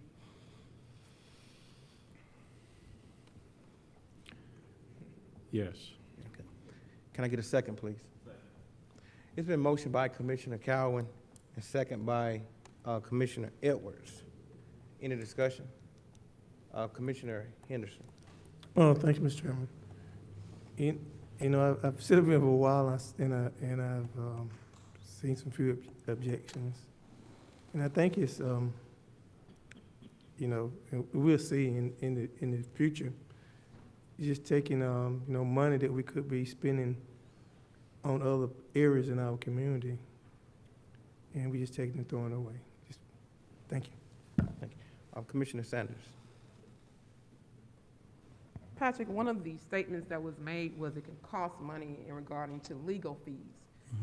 How long do you think this would take? Because I'm pretty sure it would be our law firm probably be involved in this, and it would cost us more money than would be allocated for legal fees. So what is your roundabout figure or amount of time that attorney would spend fighting this that would take taxpayers' dollars? I'm not sure I can give you an even remotely accurate estimate on fees. It's just going to depend on what we find as we dig into this. From a time standpoint, that's really up to the DCA. They do all the scheduling, but it would be a few months, you know, a few months. I mean, is this going to be, you know, this isn't going to be six figures or anything like that. I mean, it's not going to be, you know, it's not going to be like it depends on what you view substantial. It's going to cost money, and it's not going to be cheap. It is going to take a good bit of work. And it could be, you know, the work could be to make a pretty presentation to the DCA and they reject us. That could very well be the outcome. And we'll also have to have, it'll take up some time of your staff. Your staff is going, I can't do it alone. Your staff is going to have to assist in the gathering of data, the gathering of information, the preparation of exhibits and things like that, either your staff or consultants. Which is also a scary situation because a lot of our employees in development services have left the company, the government, our county. So we are looking for people for that area. So that concerns me because we're talking about DCA. We already know DCA takes a long time to get with the people with their rental mortgage assistance that have been waiting for 6 or 7 months. So that's attorneys sitting there for 6 or 7 months who are, no offense to you, hey, it's your job, make your money. But they're sitting there for 6 or 7 months who are getting paid, and this is taxpayers' dollars. That's right. So that's my concern, and I hope everybody hears that. Right. And we don't have the manpower in development services, and we're going to have to probably pay a contractor or contract some people out. And I actually went to development services today and saw it for myself. So Patrick, you saying y'all going to be working directly on this project? I would think so. We do these fairly routinely. Every day for 6 months? No, it won't be an everyday thing. Oh, okay. It'll be like a lawsuit. There'll be a flurry of activity early. There'll be a flurry of activity late, but that in-between section is usually, while we're waiting, we're waiting. Thank you, sir. Commissioner Mason. Thank you, Mr. Chair. I just kind of want to express to this board that it probably isn't the best idea to make a decision based off of what our legal fees are going to be. This board has actually denied several things such as this nature. It may not be exactly like that, but we have denied things because of our citizenry has made decisions that maybe this is not the best thing for that specific district or that specific area. This board listened to that citizenry. We made a decision, and that individual that applicant went back and actually filed a lawsuit against this board that we had to actually fight. So when we denied previous situations such as this, we didn't discuss legal fees. We discussed what does the citizenry believe would be the best for our community. And I think at the end of the day, that's what this board should focus on. Is this going to be more of a harm to our community, or is it going to be more of a help to our community? And so I think that's what we need to base our decisions off of, not what our legal fees are going to be, because we've made decisions in the past that caused this board to incur legal fees that we probably really shouldn't have, but we did anyway. So I just want to put that out there to this board. Let's look at what's going to be the best for the community and what isn't. Thank you, Mr. Chair. And Mr. Chair, if I could, I hope and expect that individually, each of you, and as a body, you and your staff are making that cost-benefit analysis every time you call me, because, you know, it does cost money, and so I don't get, you know, I hope before you ask for our services, someone is thinking about, does whatever that service is going to cost serve the county and serve the citizenry? You should make that, I mean, it shouldn't be, nobody's sitting down with a calculator, right? But you should make, that should be involved in the calculus of your decisions somewhere. Commissioner Sanders. Thank you so much, Patrick, for your statement and providing us information. If we listen thoroughly to our attorney, who is the only one who's the office of the state to speak for us, he stated that this not cause any harm to the county.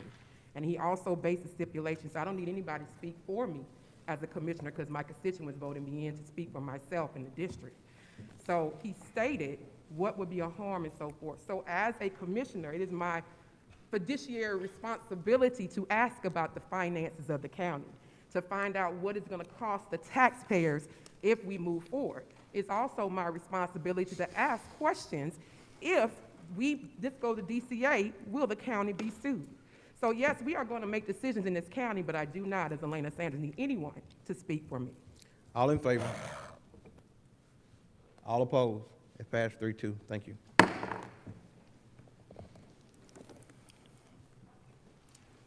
Next, I seek a motion that we approve the consent agenda.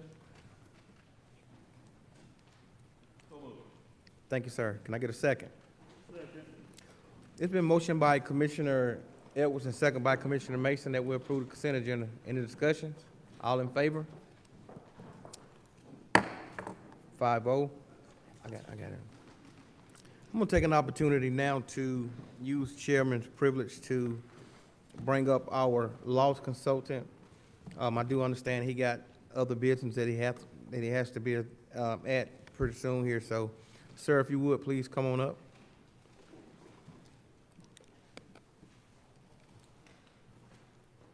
Commissioners, this is 17A on the agenda. We're going to move it up to now. And before Mr. Eves starts, I'll remind the board that I think it was at the last meeting, you authorized us to retain him to perform this report for your loss negotiations. And this is the report that he was retained to prepare, and he's going to present it to you tonight. Thank you for being here today, sir. Thank you, Mr. Chairman. As you heard, my firm was engaged. My name is Doug Eves. I'm with Eves Consulting Group. We specialize in tax equity studies, service delivery, and we do loss negotiations every 10 years as they come up. We were engaged to conduct an analysis to help the county prepare for your loss negotiations that's currently ongoing. The negotiation process was to begin by July 1st. The county had the initial process to call it at that time. After July 1st, any of the cities could have called it. You had to provide notification to the municipalities and the DOR commissioner. That started a 60-day negotiation time clock that you had to complete the initial phase of the negotiation. If no agreement was reached, you had to go into some form of our alternative dispute resolution, either mediation or arbitration. We always recommend mediation because it tends to continue the negotiations, where arbitration has a tendency to halt the discussions between the parties. Now, if no agreement is signed and approved by December the 30th of this year and in the hands of the Department of Revenue, the loss will expire.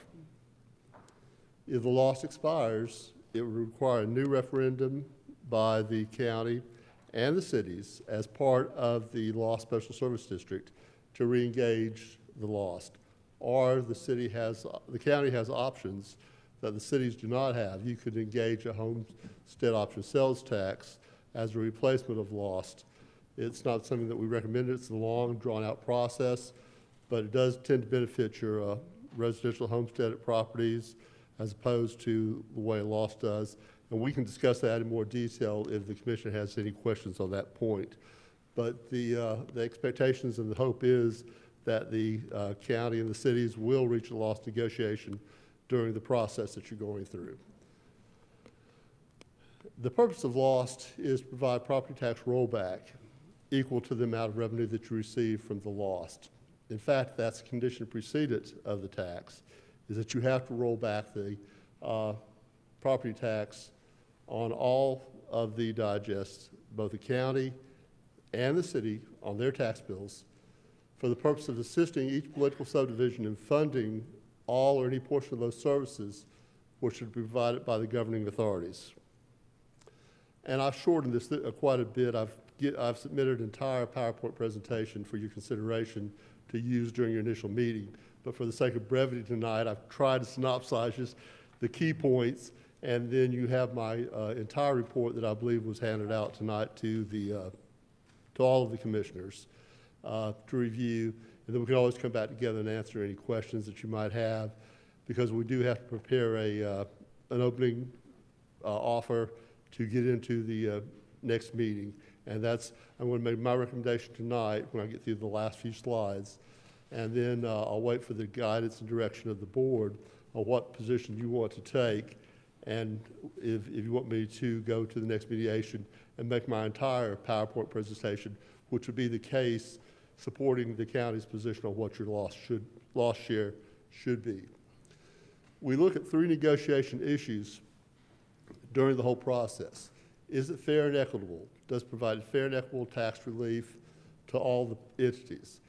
Does it meet the express intent of the General Assembly? And the express intent is that during the negotiations, you have to look at the current service responsibilities, the changes since the last negotiations, and the current distribution, and to make logical the current distribution that was arrived at in 2012, and does it meet the current service needs of the communities, of the county and the cities, and have the changes that have occurred since 2012 driven a need for one of the parties, in this case the county, to receive more of the lost distribution. One of the first things we look at is equity, and that comes under the condition precedent. There's case law that says that the General Assembly has found that the loss applies to, the local option sales tax applies to taxes as opposed to expenditures. That's one of the major changes that have occurred in the loss law over the case of since 1979 when it was put in place, but this was in the Leibowitz case from 1984. So the first thing we look at is equity. And you see the big numbers at the bottom. I've got all the cities in the county, and then I've got the municipal pool and the county numbers. But the county receives tax relief to help provide, to pay for services of only 24% from your loss distribution. The municipal pool receives 38% of their services, their tax burden paid for from lost. That is neither fair nor equitable and causes the tax inequity for your county taxpayers when they receive their tax bills. We also have to consider the eight criteria that are in place. The first 3 criteria deal with service delivery, responsibilities of the entities. The middle 2 deal with the changes in lost affecting your ability for your debt, short and long term. The 5th one is point of sale, which the cities push quite heavily as being the generator of the point of sale collection sites. And the last 3 are service delivery issues that, because loss was written prior to the SDS Act, they've left those in there. They're still included, but most of those issues dealing with service delivery and intergovernmental agreements have been addressed during your service delivery negotiations. One of the things that you'll hear quite frequently, and that's one reason I left it in the slides, is how do we measure population served? Cities will always say that we're double counting when we count the entire county population, because you have a county population of 112,483 people countywide. Now that's broken out. You have the county population, which is conterminous with the districts of the local option sales district. But within that, you also have cities where those city residents are also part of your overall county. So what we have to do, and the statute tells us that the special service district for the lost is the entire county and the municipalities within. So what we're doing is we're doing a comparison of the components of the special service district. We're not looking at county population. So for that reason, we do the entire population, we do a distribution based off that. One of the things I do want to point out is cities always want to maintain that the county share should come from the unincorporated portion. Even in looking at your unincorporated numbers, which was ruled unconstitutional basically in 1978, that's why the law changed, you're not even getting, your current distribution is not even meeting your unincorporated population numbers. You're at 82.7 on unincorporated population. Your distribution is only 75% at this current time. On point of sale, this is one of the city's main points, but one thing I want to point out, Georgia is not a point of sale state. Georgia is the point of destination state. If you go outside of the county, purchase a load of lumber or purchase a vehicle, bring it back in for the delivery into this county, then that sales tax comes back to Newton County. The Department of Revenue does not recognize cities as a tax location or as a tax collection site. They only recognize the county. So it is the entire county.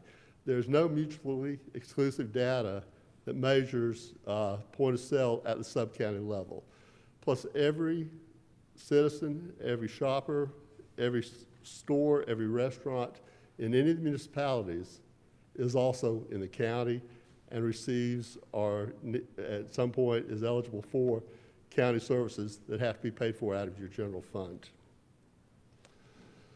The cities also have an additional revenue to pay for these services that they have to provide in addition to the lost. They have franchise fees that are available to them that are not available, that they're available in a limited capacity and limited usage to the county.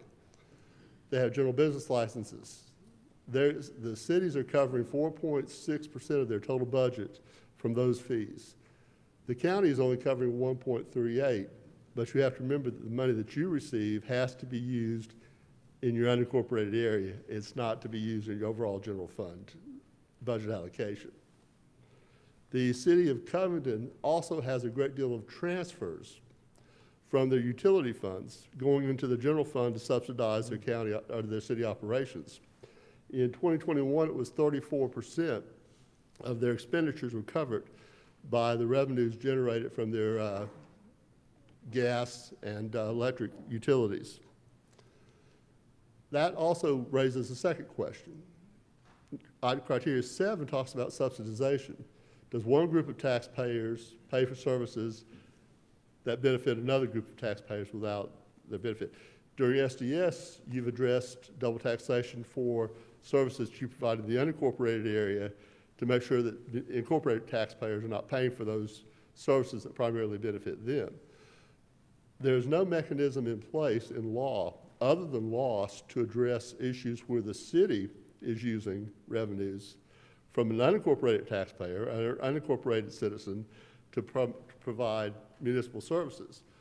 What you find is that the revenues that are coming from the gas and the electric going into the general fund of the city is being subsidized by unincorporated residents. And you can see very clearly in your map, this is the electric territories map that is in the Service Delivery Act, a service delivery agreement, and also is representative of what's on file with the Public Service Commission.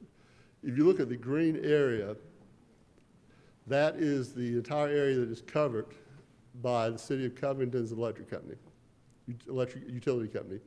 If you look at the highlighted area, and this map was produced by the GIS from the City of Covington. So I'm relying on their GIS data to where their city limits are.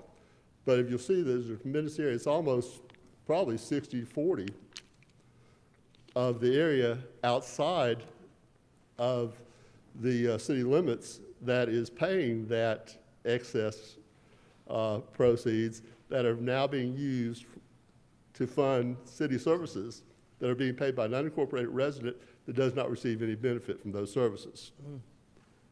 And the only mechanism to correct that is your loss negotiations.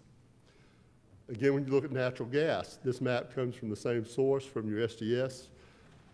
It shows, if you look at the yellow area, and then you look at the small portion, the entire yellow area, which is your entire eastern, almost 2/3 of the county, is covered by the City of Covington's gas department. And then you look at the territorial boundaries of the City of Covington, where the services, where the money that's raised in those other areas is being used to fund city services. You can see that probably that's, I'm going to estimate at 20/80, where 80% of the revenue and the users are outside of the city limits. We'd have to do the context, but what you're finding is that your unincorporated residents are paying into these proceeds, and it's built into their into their rates to subsidize city operations and to keep their taxes low. And the only mechanism to recover that is during your loss negotiations. We start during the entire report, and what I've done for the PowerPoint presentation for the meeting, we address 3 issues. Is the condition precedent and the distribution fair and equitable? Does it meet the express intent? Is it rational? Does existing distribution, is it rational to meet the current needs? And what is the review of the 8 criteria? What does it tell us?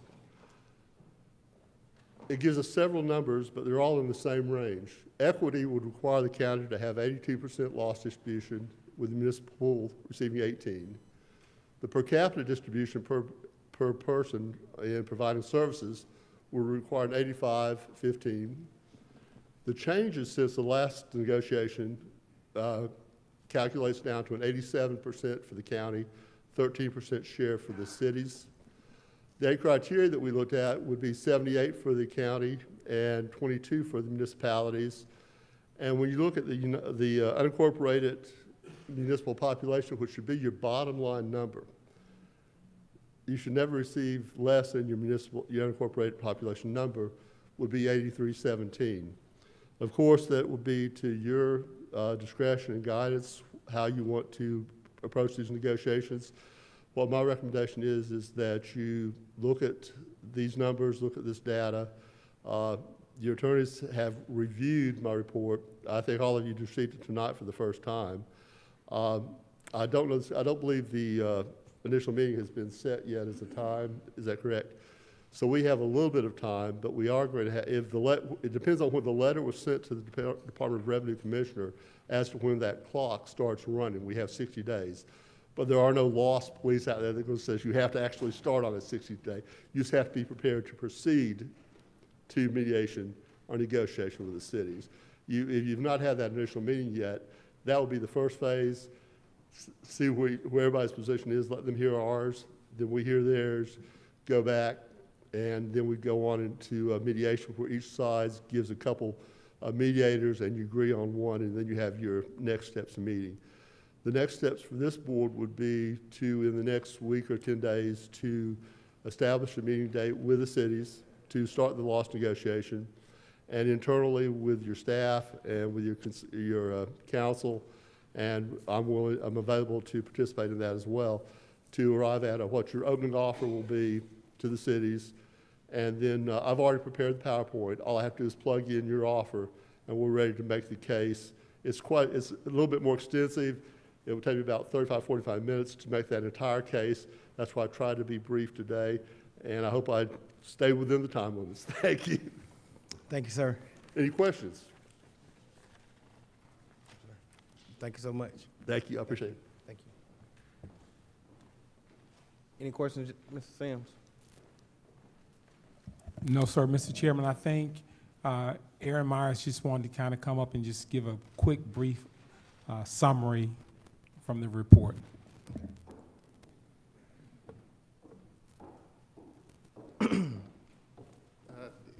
Thank you, Commissioners, and thank you, Mr. Eves, for putting that together for us.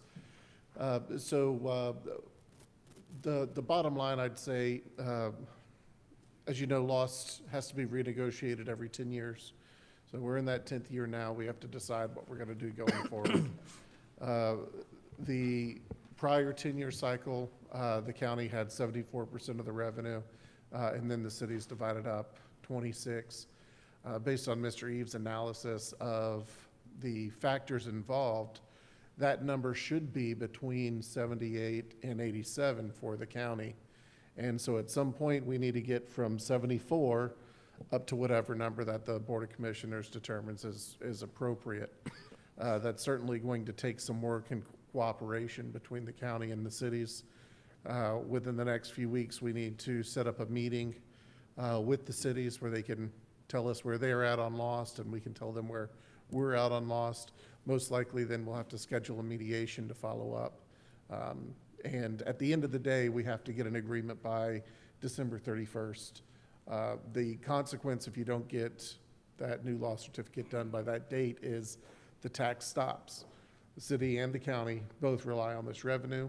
If you don't come to an agreement, the tax stops, and you don't get the tax back again unless you go back through the process of putting it on a ballot like a SPLOST would be, and the voters have to approve the lost to be reinstated. So this is an important issue. We've got a good team on it, and we'll be working with you as we go forward. Thank you, sir. Commissioner Henderson. Thank you, Mr. C. So, just a quick question. I'm like you, I'm tired too. With the monies that come from lost, but typically my understanding is that it's always it's put in general fund. Am I correct? Why can't it be in a fund, I guess, in an account of its own? And therefore you can track it and make sure that it's being spent specifically what we collected it for. Yeah, and the reason for that is that the lost is supposed to be, the idea behind it is everyone pays property taxes. What if we replace some of your property taxes with the sales tax? That's what the voters approved to begin with. It's replacement revenue. So that's why it's used in the general fund. It's not a capital pool of revenue. So I wouldn't think about it as money that needs to be allocated. It is money that represents a tax break that the taxpayers get, and they get that tax break that's paid for by the lost.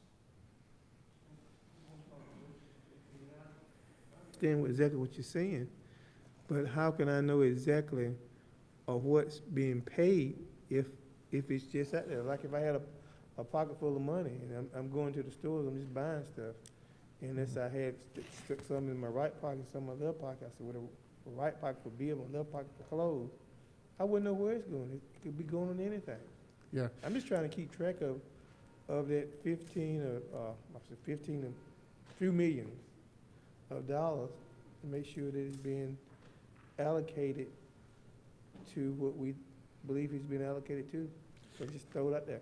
Yep, and that's taken care of in, I don't know what the form is, but there's a rollback. We have to actually do the math and show this is how much we got in lost revenue, and this is what the tax exemption was equal to, and we have to show that that revenue is replacing property taxes. Okay. So Bob, another question. So we're doing a rollback this time with our budget this time.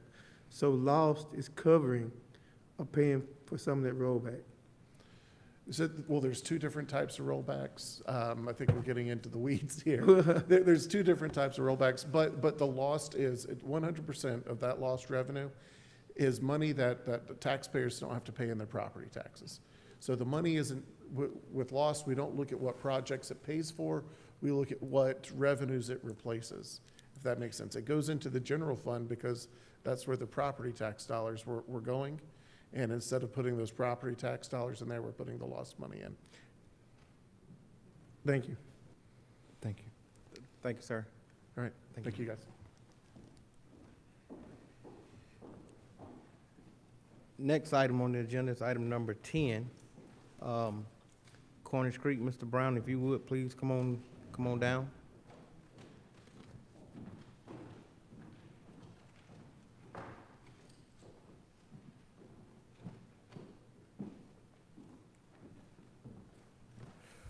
Good evening. Good evening, sir.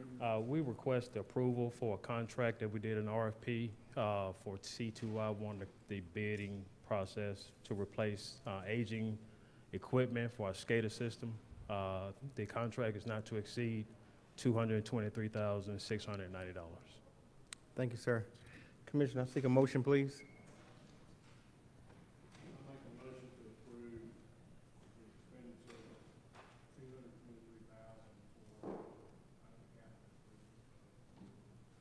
Can I get a second? Thank you, sir. It's been motion by Commissioner Calvin and second by Commissioner Henderson. Any discussion? All in favor? Pass 5-0. Thanks. Thank you, sir. Next, Finance, Ms. Brittany, if you would please come on up.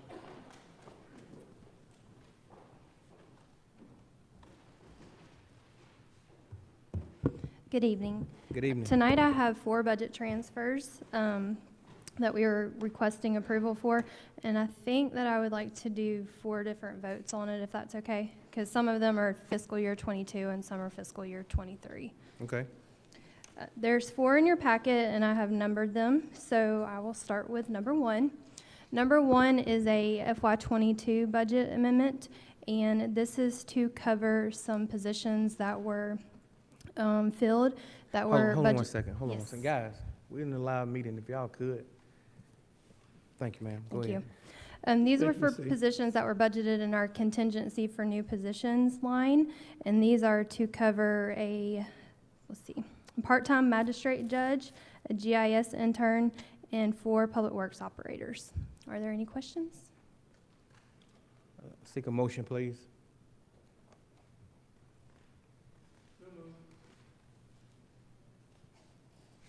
Can I get a second? It's been a motion by Commissioner Henderson and second by Commissioner Edwards.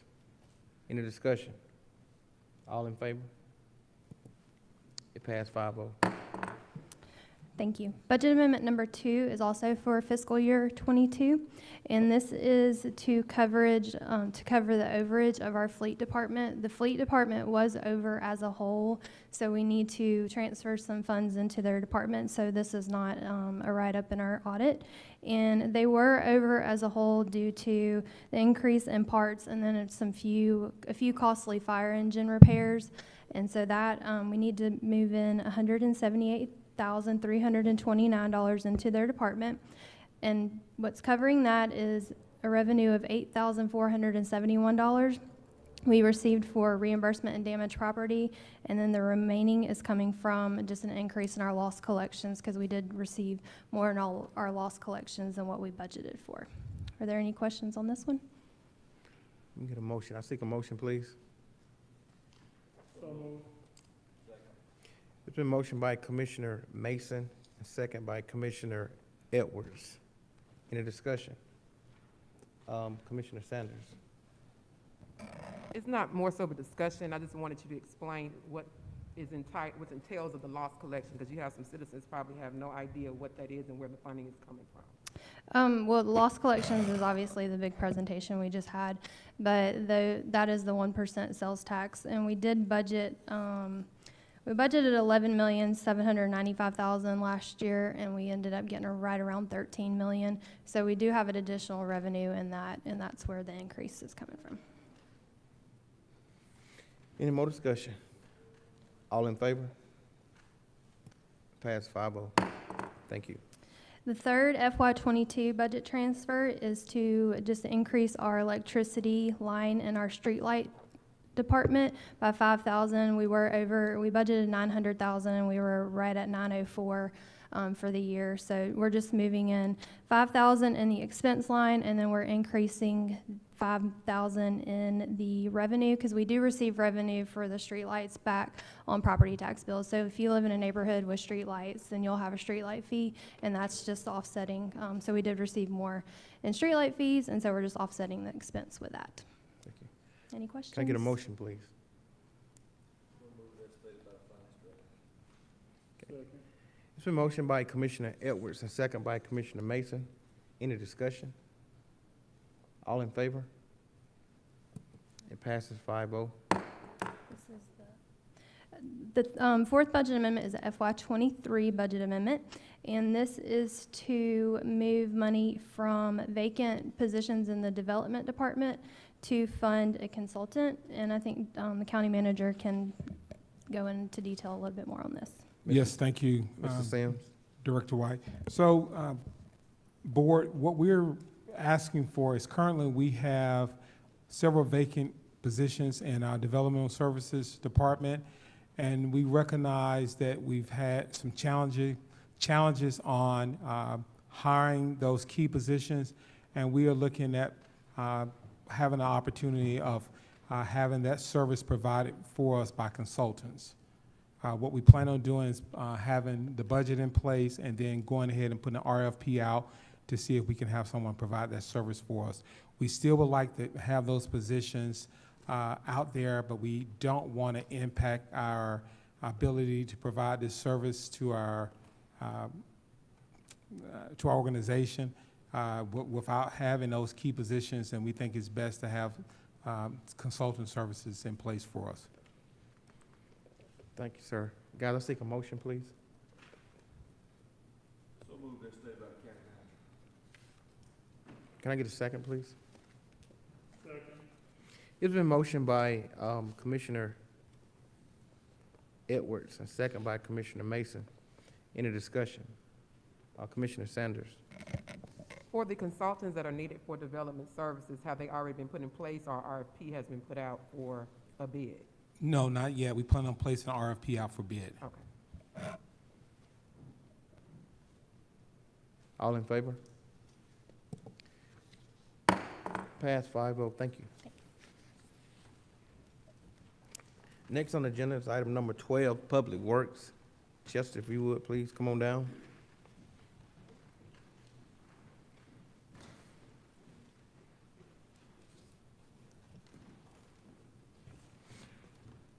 Thank you, Mr. Chairman. Thank you, sir. The first item is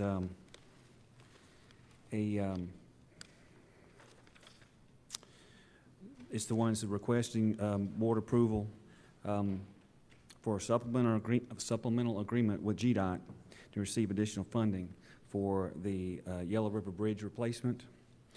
The board has, in the past, has approved the change order with the consultant Atlas for $85,000, and this is a request from GDOT to receive the funding for that change order. So I'm requesting that the board approve the supplemental agreement number 2 with GDOT so we can receive the additional funding for the change order. Thank you, sir. Guys, let's take a motion.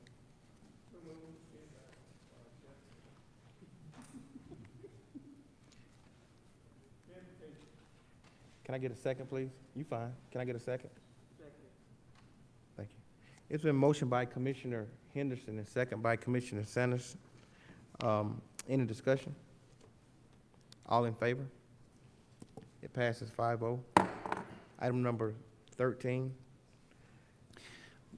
The second item I have is I'm requesting that the board approve a contract with Atlas to provide it's post-design services for the bridge replacement project.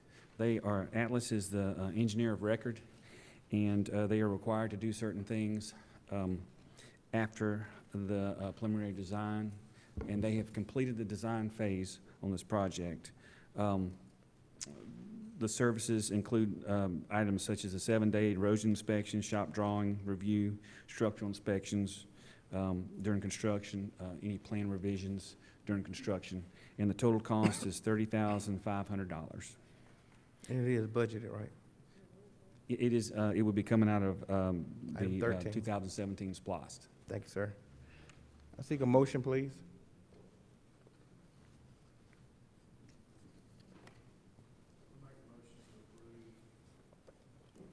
Can I get a second? It's been motioned by Commissioner Cowan and second by Commissioner Edwards. Any discussion? All in favor? It passed 5-0. Next, item number 14. This item is exactly the same as the previous item, except it's for the Snap and Shoals Bridge. Same scenario, but this is with Gresham Smith, who's the engineer of record, and the total is $31,123.99. And so I'm requesting that the board approve a contract with Gresham Smith to provide post-design services for a total of $31,123.99 to be paid out of our 2017 SPLOST funds. Thank you, and it is budgeted. I seek a motion, please. So moved as stated by the Transportation Director. It's been motioned by Commissioner Edwards and second by Commissioner Mason. Any discussion? Commissioner Sanders? Chester, you probably can help me with this. When I posted the agenda, I had a resident ask about this bridge. Was this one of the bridges that flooded in the area that's closer to District 3 Brown Bridge about 6 years ago? This is the one over Snapping Shoals Creek, and I'm not aware that it's flooded, no, ma'am. Because the question was, they said it was fixed before, and they were asking, why are we paying for it again? So I'm asking you, because I Oh, have no, idea. this is not the bridge that we Okay, repaired. just wanted to make sure. Okay, thank you. Any more discussion? All in favor? It passes 5-0. Thank you. Item 15, sir. The last one I have is, again, on this concerns both bridge projects. And in order to proceed with construction, we have to have a testing service, geotech company on board to do our testing. The testing involves concrete compression test, asphalt test, pile load testing, things like that. And for both projects combined, we have a proposal from NOVA for $95,010. And I've also got a proposal from Contour, and they gave us a menu of of item prices that were in line with what NOVA had, but I'm proposing to go with NOVA with this project. So I'm requesting that the board award the materials testing contract to NOVA for both bridge projects on Brown Bridge Road for a total of $95,010. I seek a motion, please. It's been motioned by Commissioner Cowan and second by Commissioner, it's been motioned by Commissioner Edwards and second by Commissioner Cowan. Any discussion? All in favor? It passed 5-0. Next is item number 16. Ms. Applewhite, if you would, please come on up. Ms. Applewhite, if you would, please come on up. Thank you, Chairman. Development Services would like to request approval from the Board of Commissioners to approve this contract with GMC. It's Goodwin Mills Carwood LLC for our Newton County Comprehensive Plan update. It is at a cost of $172,500, and it will be funded in the general fund. And it is budgeted. Yes, That's sir. correct. Thank you. I seek a motion, please. It's been motioned by Commissioner Edwards and second by Commissioner Mason. Any discussion? All in favor? It passes 5-0. Thank you. Thank you, ma'am. Next is item number 17, Newton County Sheriff Office. Presenter Sheriff Brown, if you would, please, come on up.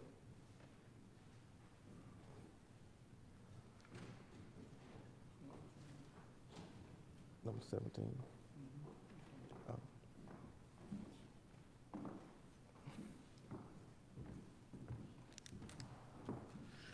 Thank you, Chairman Baines, and all of you that are here tonight. Just want to mention a couple of things, whether you're aware of it or not. On August the 6th, the Office of Sheriff, we were in New Orleans to receive our Aca Accreditation, which there was 198 of the agencies there also to receive theirs. But we were one of the few who had a 100 total score. There was a total of 384 standards. 61 of those were mandatory and 323 was non-mandatory. As always, I thank the employees of the Office of Sheriff for their hard work and their dedication to continuing to make the Office of Sheriff of Newton County one of the greatest areas in the nation. We're here tonight. It's very simple. I have with me Ruben Pambello. That's close enough. Okay. Who's our budget analyst with us. Jarvis, Mr. Sims, also our Brittany, along with Ms. Birch and myself. We met on last week, is that right, Jarvis? We talked about a couple of things, several things, and I think one of the things moving forward, we need to look at process of how we go about doing things. As I've said in the past, I think it's more traditional, but what I've experienced, and especially at this point in time, being traditional doesn't always work in our favor. And I'll lay that out to you a little bit later. But what we're here tonight on is, and maybe Jarvis and Brittany can help explain why, but we're here, we had $400,000 that was remaining in our current 22 budget, and we're seeking to just move that money over to our upcoming budget to offset some of the things that the board did not do.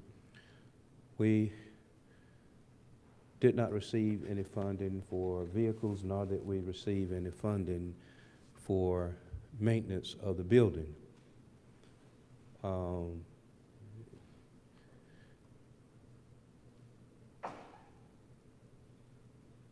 We have more than $2 million that we asked for maintenance, and which we didn't get. And we asked for vehicles in which, I guess that's another story. I think we was told that they was going to be bonded. I don't know where we are, but we're seeking to use that $400,000 with whichever one come first.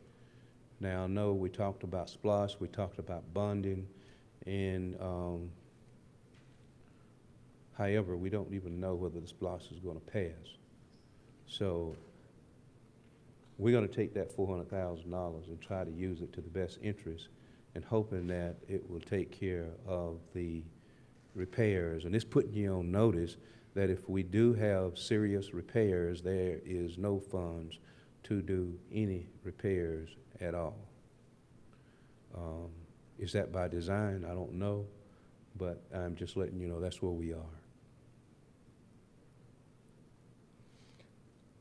Commissioner Sanders. I have a question, and maybe Jarvis or Brittany can assist me. So why is there no funds? Is there a reason why there's no funds? I'm just trying to understand the whole concept. Sure, thank you for that question, Commissioner Sanders. In the fiscal year 2023 budget, there were no funding for the capital projects, with the thought process of utilizing some of the ARPA funding to address some of our capital projects, which is allowable. We did meet with Sheriff Brown, and he did indicate that there were some needs within his department regarding fleet as well as maintenance, the facilities. The meeting went well. We did talk about some processes in place as far as ensuring that when we bring large purchases before the board, you all are aware of it.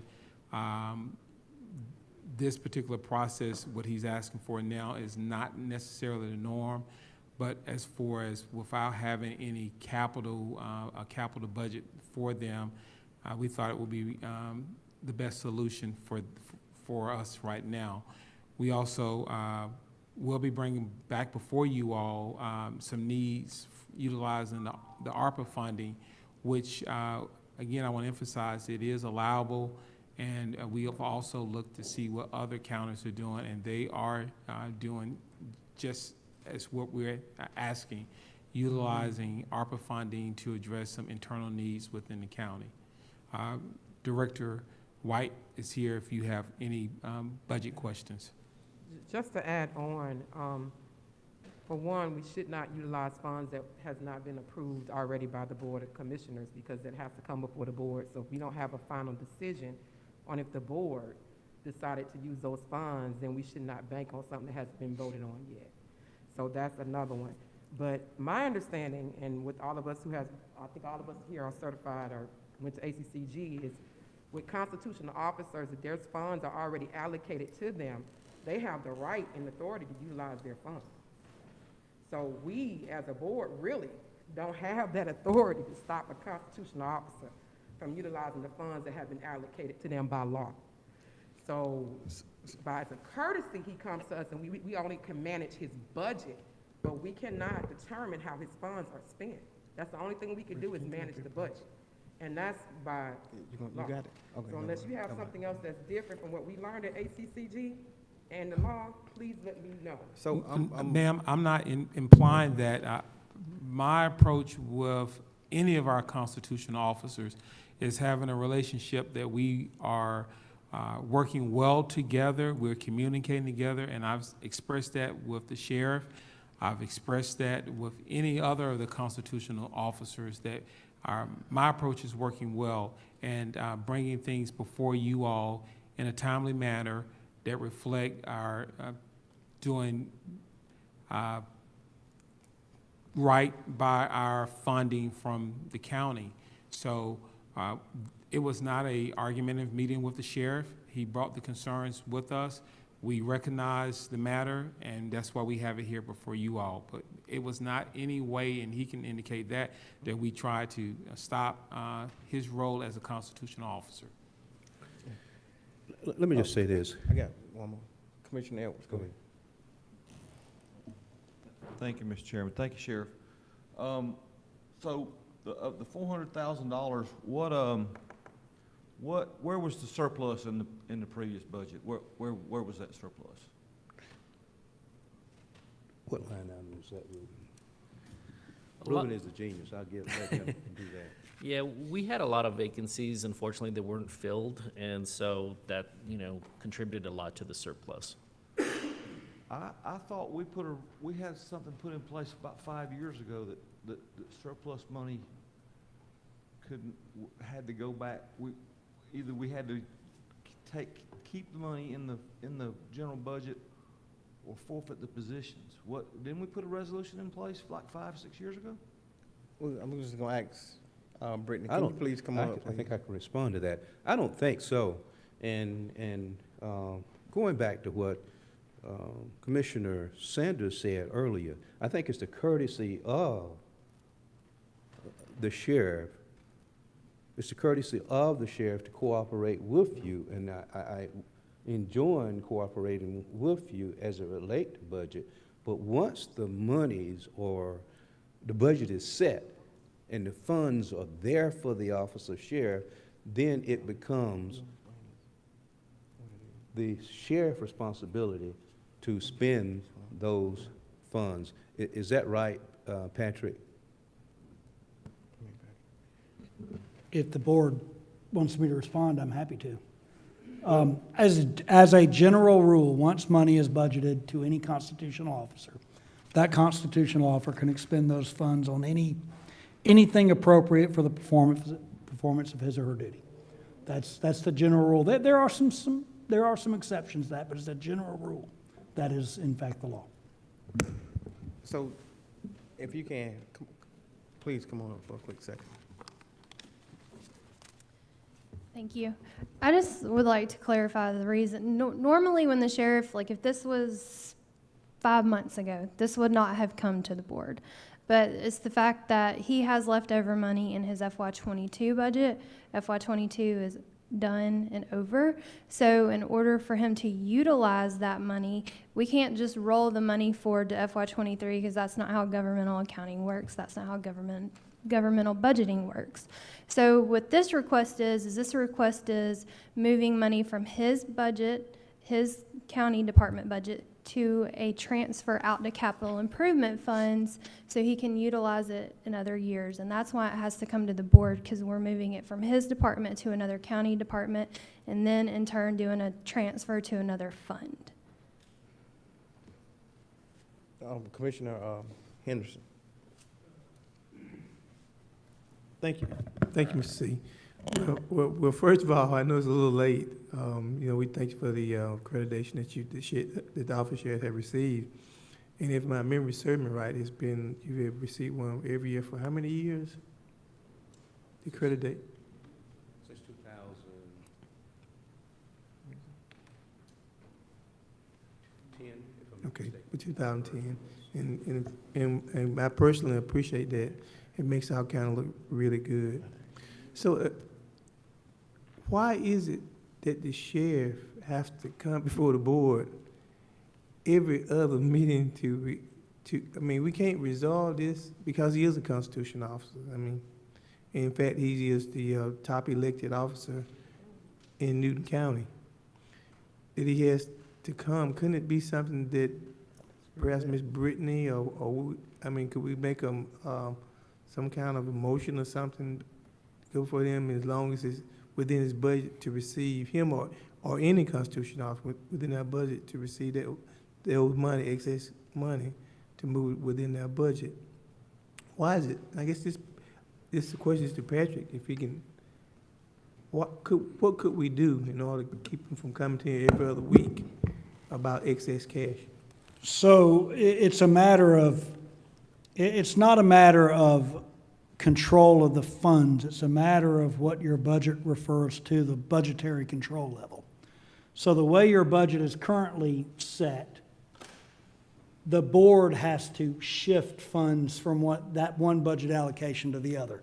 That's the way your budget is designed. You could have set that level of budgetary control differently, and you wouldn't have to act on it. But if you don't act on it, your budget's not going to be right. So, you just have to act on it to make your budget right. So, that's what it ultimately boils down to is your budget won't reflect reality if the board doesn't act on it. It might be a good idea next year's budget, you set a different level of control on the budget, and we'd probably have to check with the auditors to see what, if any, impact that would have. But as your present level of control set, if the Board of Commissioners does not approve these, your budget will not match your expenditures, and it's required to. I'm just going to say this in closing.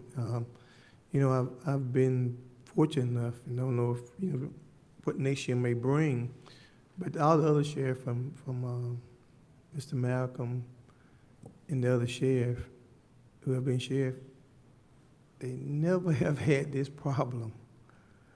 And so, we just, we want to do what's right and decent in order, and I think that we need to take a good look at, and what we need to do is to make sure that Sheriff Brown be able to spend his money in his budget what he sees fit. Thank you. Jarvis, Mr. Sims, and then Commissioner Edwards. Thank you, Mr. Chair. I like to kind of emphasize what Director White stated. This matter would not have come before you all if it had happened 3 or 4 months prior. What Sheriff Brown is asking is for using funding in a budget that has closed 22 and 23, and that's why we're bringing it before you all for this matter. But if this had happened within 4 or 5 months ago, this would have not even come before you all. In no way are we holding the sheriff's hostage over his approved budget. Once his budget is approved, he's approving it and spending it as he sees fit. But this matter is right at the end of a budget year, and that's why we're bringing this before you all. Go ahead, sir. You got one more. Go ahead. Thank you, Mr. Chairman. So First, I agree. I think it's ridiculous that the sheriff has to come before us to request a permission to apply for a grant, permission to accept a grant, and permission to move money around within the fiscal year. However, this falls outside the fiscal year. Now, I want to provide the sheriff with $400,000 if at all possible. I want to make sure we're not in conflict with the resolution we put in place 6 years ago, not just for the sheriff's department, for the fire department, the other departments as well, I thought. And that was a 5-0 vote, if I recall correctly. So I just want to make sure we're not in violation of something we put in place 5-6 years ago. So that's all my only concern. Patrick, you wanna look for that? I've not seen that resolution. I'm not prepared to speak on it. I don't recall anything such. I do know that we talked about contingency on positions and so forth, but I do not recall anything where we put an actual,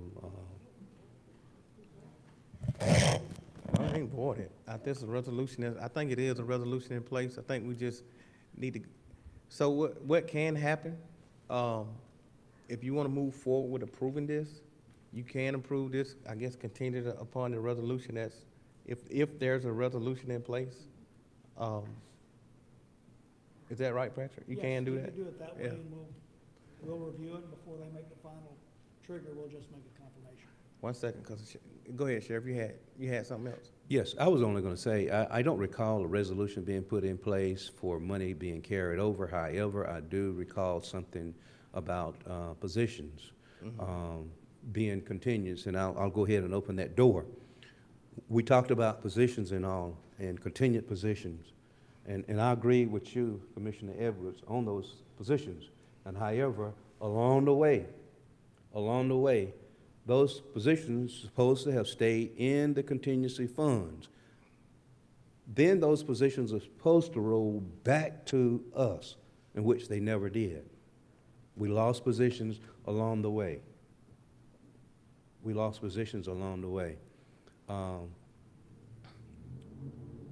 As it relates to what you said, if it was 5 months ago, sure. Had we known that we was going to have this 5 months ago, yes, we would have came forward.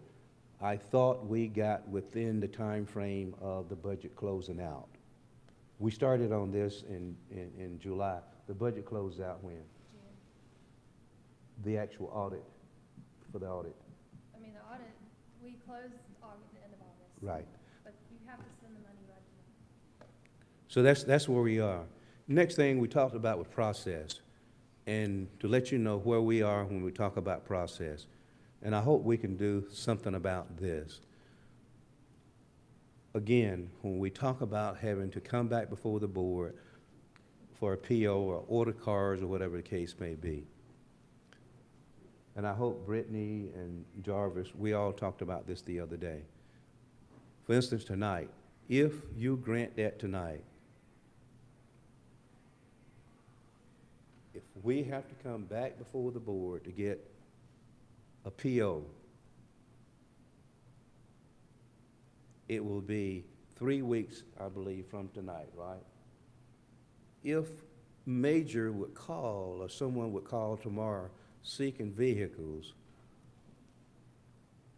then we have to, no one is going to put vehicles on hold for 3 weeks. No one is going to put them on hold for 3 weeks. As a matter of fact, we had ordered some vehicles back some time ago, but because of the fact that there was no PO available at that time, we lost all of those vehicles. So these are the processes that I'm talking about. This is what I'm talking about.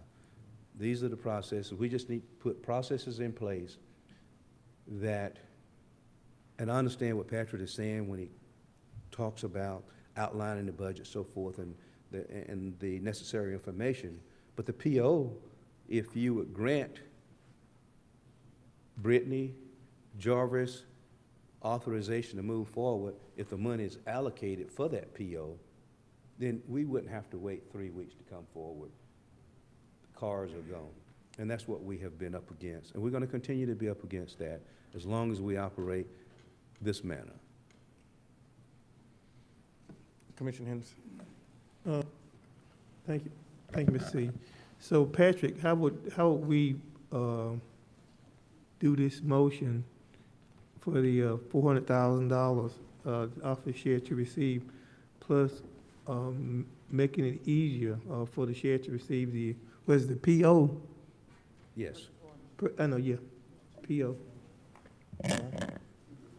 Yeah, that's Well, two different motions. that is things. I mean, it would require an amendment to the agenda and then a new motion, but I'm not sure what the, I'm not sure you want to give, or Jarvis wants to accept, or Brittany wants to accept authority just to buy cars without having any understanding of the underlying process. So, I mean,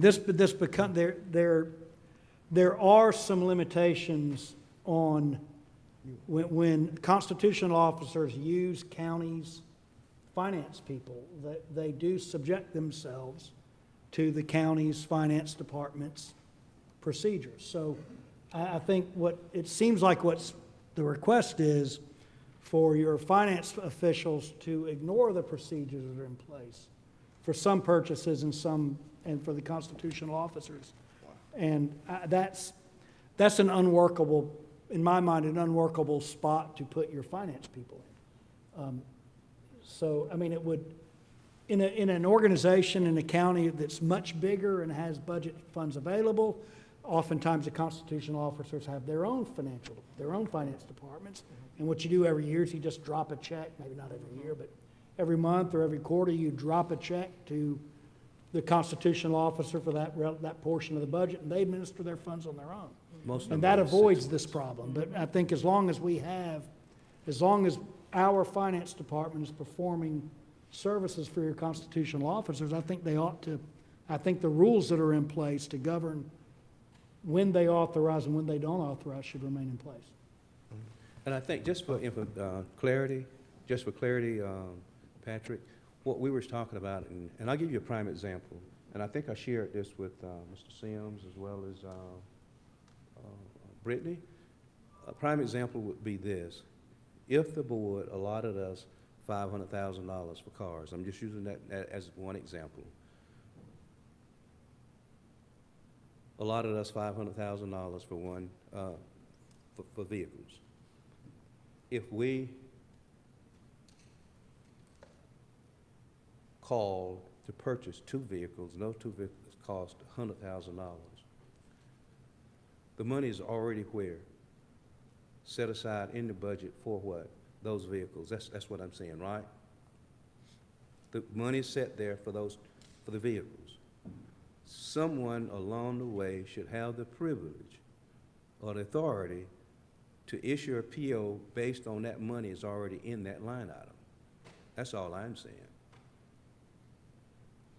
That's all I'm saying is that, Jarvis, the money is in the line item. And if we call tomorrow and we needed a PO for two vehicles, and I'm just using that example, $50,000 a piece, that's $100,000, and you got 500 here, then we have to circle back around, come back here 3 weeks from today, hoping that that vendor would have those vehicles. Mr. Sims. Yes, sir. I think Ms. White might want to speak on that. I don't know if that's the process currently. I will say, kind of added on what Patrick indicated, while we definitely want to make sure we are accessible and working well with our constitutional officers, we definitely need to have some processes in place to ensure our financial ability as a county, and we should have controls in place just to ensure that not holding up where a constitutional officer can do or perform the duties, but also ensuring that we are complying with our audits and things of that nature. I think that's really important, and I think Director White can kind of speak more about that. Yeah, thank you. Some of the procedures, obviously, we have purchasing policies that our department follows, but there are also governmental accounting rules that are separate from the county that we have to ensure that we're following too. And To kind of speak on the purchase order thing, generally what he's asking is how it happens. As long as the money is in the line item, then they're free to get a purchase order and they don't have to come back to the board. So if they've got 500,000 in a line and they want to go buy vehicles from Ginn, they're free to do that without coming back to the board. I think why we feel like we've been coming to the board more than normal is because the last 2 times he's came, we've been utilizing excess funds in his 22 budget to roll forward to another year, and that's why they're having to come to the board. For instance, last year we gave them 500,000 in capital to purchase vehicles, and I don't believe any of the purchase orders never came back to the board once you gave him the $500,000 in the budget. So it's not something that we require every time. It's just generally when there's no funding there originally and we need to come back to the board for approval. Okay. It's Commissioner Cowan and then Commissioner Sanders. Okay. Patrick, let me ask you this question. One, I've never been comfortable with the way we handle sheriff's finances. I think you're right, Commissioner Henderson. The money goes into the pot for the sheriff and he decides how he's going to use it. Now, he does have a budget officer, which I'm glad to see that. Is it within our authority or just as a good accounting practice on a monthly basis, have the budget officer bring to the board a report and all we do is just ratify the decisions and move on? Because I hate to be in the discussion about cars and stuff like that. When a man needs a car, go get a car. So I think, if he needs a gun, go get a gun. I don't care. So I think Brittany just said that he don't have to come before the board. Right. Yeah. But what I'm saying is just have a report, put it on the consent agenda and just say, we ratify it, move on. That way you've got notice of it. And then Brittany can put it in the report. That's basically what we're doing. I mean, Brittany is. No, it ain't what we're doing. If you could come back up 1 second. Let me just It say ain't something. what we're doing. Let me just say something before we move forward. By no way I'm trying to skate around anything, okay? I need to make that clear, Correct. okay? We know that. Okay, I want to make that clear. We're trying to find a way to make it easier. Yeah. So Brittany, if you could come on back up, can you just explain the process again, please? So just to stress this point, the only reason we are here is because we are going from one fiscal year to another. Because generally when a fiscal year closes, that money is gone. Can you say that one more time? Usually when the fiscal year closes, that money is gone. However, you do leave your fiscal year open for 2 months to catch budget transfers, invoices, and things that flow through. So that's why this is on this agenda, because we will close FY22 at the end of this month. So if it does not get approved tonight, then we've lost our window.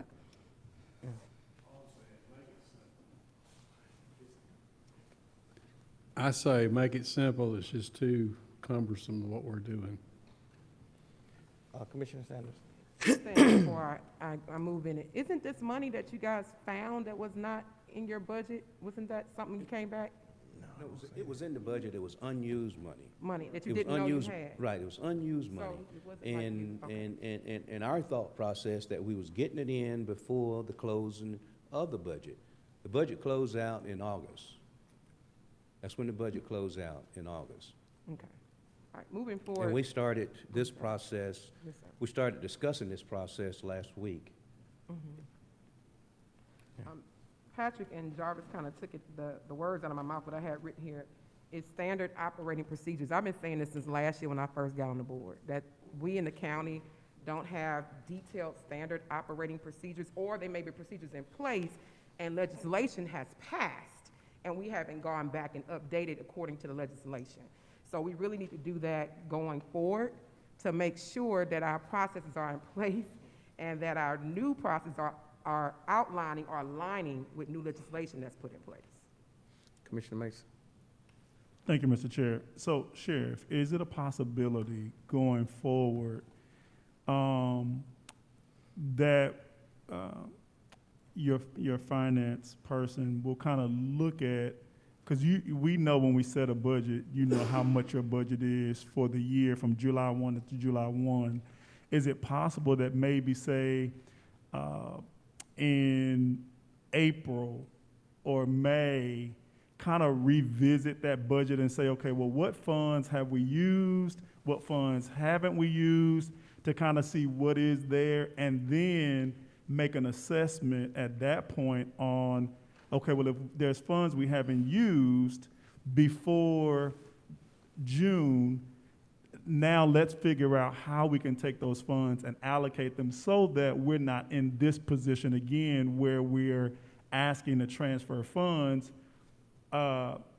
after, or we're just in that window before the books close, because I know our fiscal year is July 1 to July 1, and so if we're able to assess prior to July 1 and then use those funds before then so that we're not in this position again, is that possible? Okay, thank you. And we did. If you recall, we was here a month ago. We was here a month ago for the chiller, if you recall. Yes. We was here a month ago for the chiller, where we had located $500,000 in order to do that. So Ruben is constantly looking at the budget to tell us exactly what's available. So it's no delay on that. But at the same time, we're like any other business, or probably more than any other business. We have things that happen, unforeseen things that happen each and every day. So it may be June that there's $500,000 that we have setting back, hoping that we're not going to need it. But in this case here, we need it. Why? Because we don't have any monies for maintenance. So if we have a breakdown on tomorrow, a breakdown on next week, are you asking us to deplete our current budget? That's the issue that we're in. If we had funds for maintenance, if we had funds for vehicles, we wouldn't be up here for the $400,000. We wouldn't. The $400,000 could have gone back to the capital. Right, so this $400,000 wasn't initially set aside in the maintenance and operations or the fleet line item. This was actually in the employee. We just pulled the money from Personnel. various line items to come up with these funds. Okay. Okay. I know Mr. Rubin said He said pulled it from. some. Okay. So we pulled it from just various line items to come up with this. Okay. But if we had capital improvement, we wouldn't be here tonight. Okay. So I think that's definitely something that we can look into going forward. I think we don't want to spend a whole lot of time on this. I think we should go ahead and move forward on this tonight and then look at those processes and procedures going forward on how we can make the transactions a little bit easier. And I think that should be the conclusion of this whole discussion. Thank you, Mr. Chair. You making it in the form of a motion? Yes, sir. I'd like to make a motion that we go ahead and approve the approval of transfer unused funds from FY 2022 to capital improvement funds in the amount of $400,000, which was unused funds from FY 22 to be moved to capital expenses. Second. It's been motioned by Commissioner Mason. It's been seconded by Commissioner Sanders. Commissioner Sanders, discussion. Mine is real simple. Sheriff, as our attorney stated, you have the authority to create a finance department. This might even help with that. I don't know what your staff has entailed. So other sheriff departments do it in the county, in various counties. I've seen it done. So if that helps moving forward, where you create your own finance department, they manage, that may assist with the We're problem. currently exploring that. Okay. Okay. Anyone discussion? Commissioner Henderson. And mine too is very brief. I would like for Jarvis, the interim county manager, and Ms. Brittany, maybe to get with Chair Brown and his staff and see how we can not go through this, hopefully, again this year. Because, I think it's really just time cognizant of something that really he should be able to just pull that, put in the budget, and we move on and try to figure out a way to do it. But I don't believe that those author funding that we've been talking about is gonna be that vehicle to get more cars, because it's taking so long just to do anything with author funding. So I think we, and I thank you, Commissioner Mason, for going ahead and making that motion so we can go ahead and access those funds. Let me just say one thing, and I'm going to shut up and sit down, but you opened the door. I have found out in life, and then I see it in every walks of life. You can force your own self into poverty. You can. And when I say that is, if we continue to do the things that we are doing today, we're waiting on aqua funds, and you just said it, we may never get any vehicles. You can have a pocket full of money, but if you fail to put a roof on your house, what's going to happen? That's where we are. And we need to get out of that mode of doing things the way we so accustomed to doing. That's all I'm saying. And I want to get together with Mr. Sims and Brittany. Yes, we have some ideas for processes that would make it much easier for all of you. And we talked about that the other week. I think we have gotten to the point that we are so used to historical ways of doing things until it causing you a whole lot of time, me a whole lot of time, and all of you a whole lot of time, if we just look at the process of how we do things. All in favor? All in favor? It's 5-0, thank you. Thank you. We got, I got all those? Okay. Next is citizens' comment. This is an opportunity that we allow citizens to make. Oh, we did it. Yeah, we did it already. Yeah. This is an opportunity to allow citizens to come up and make comments. You have 3 minutes to do so. Please state your name and your address for the record, please.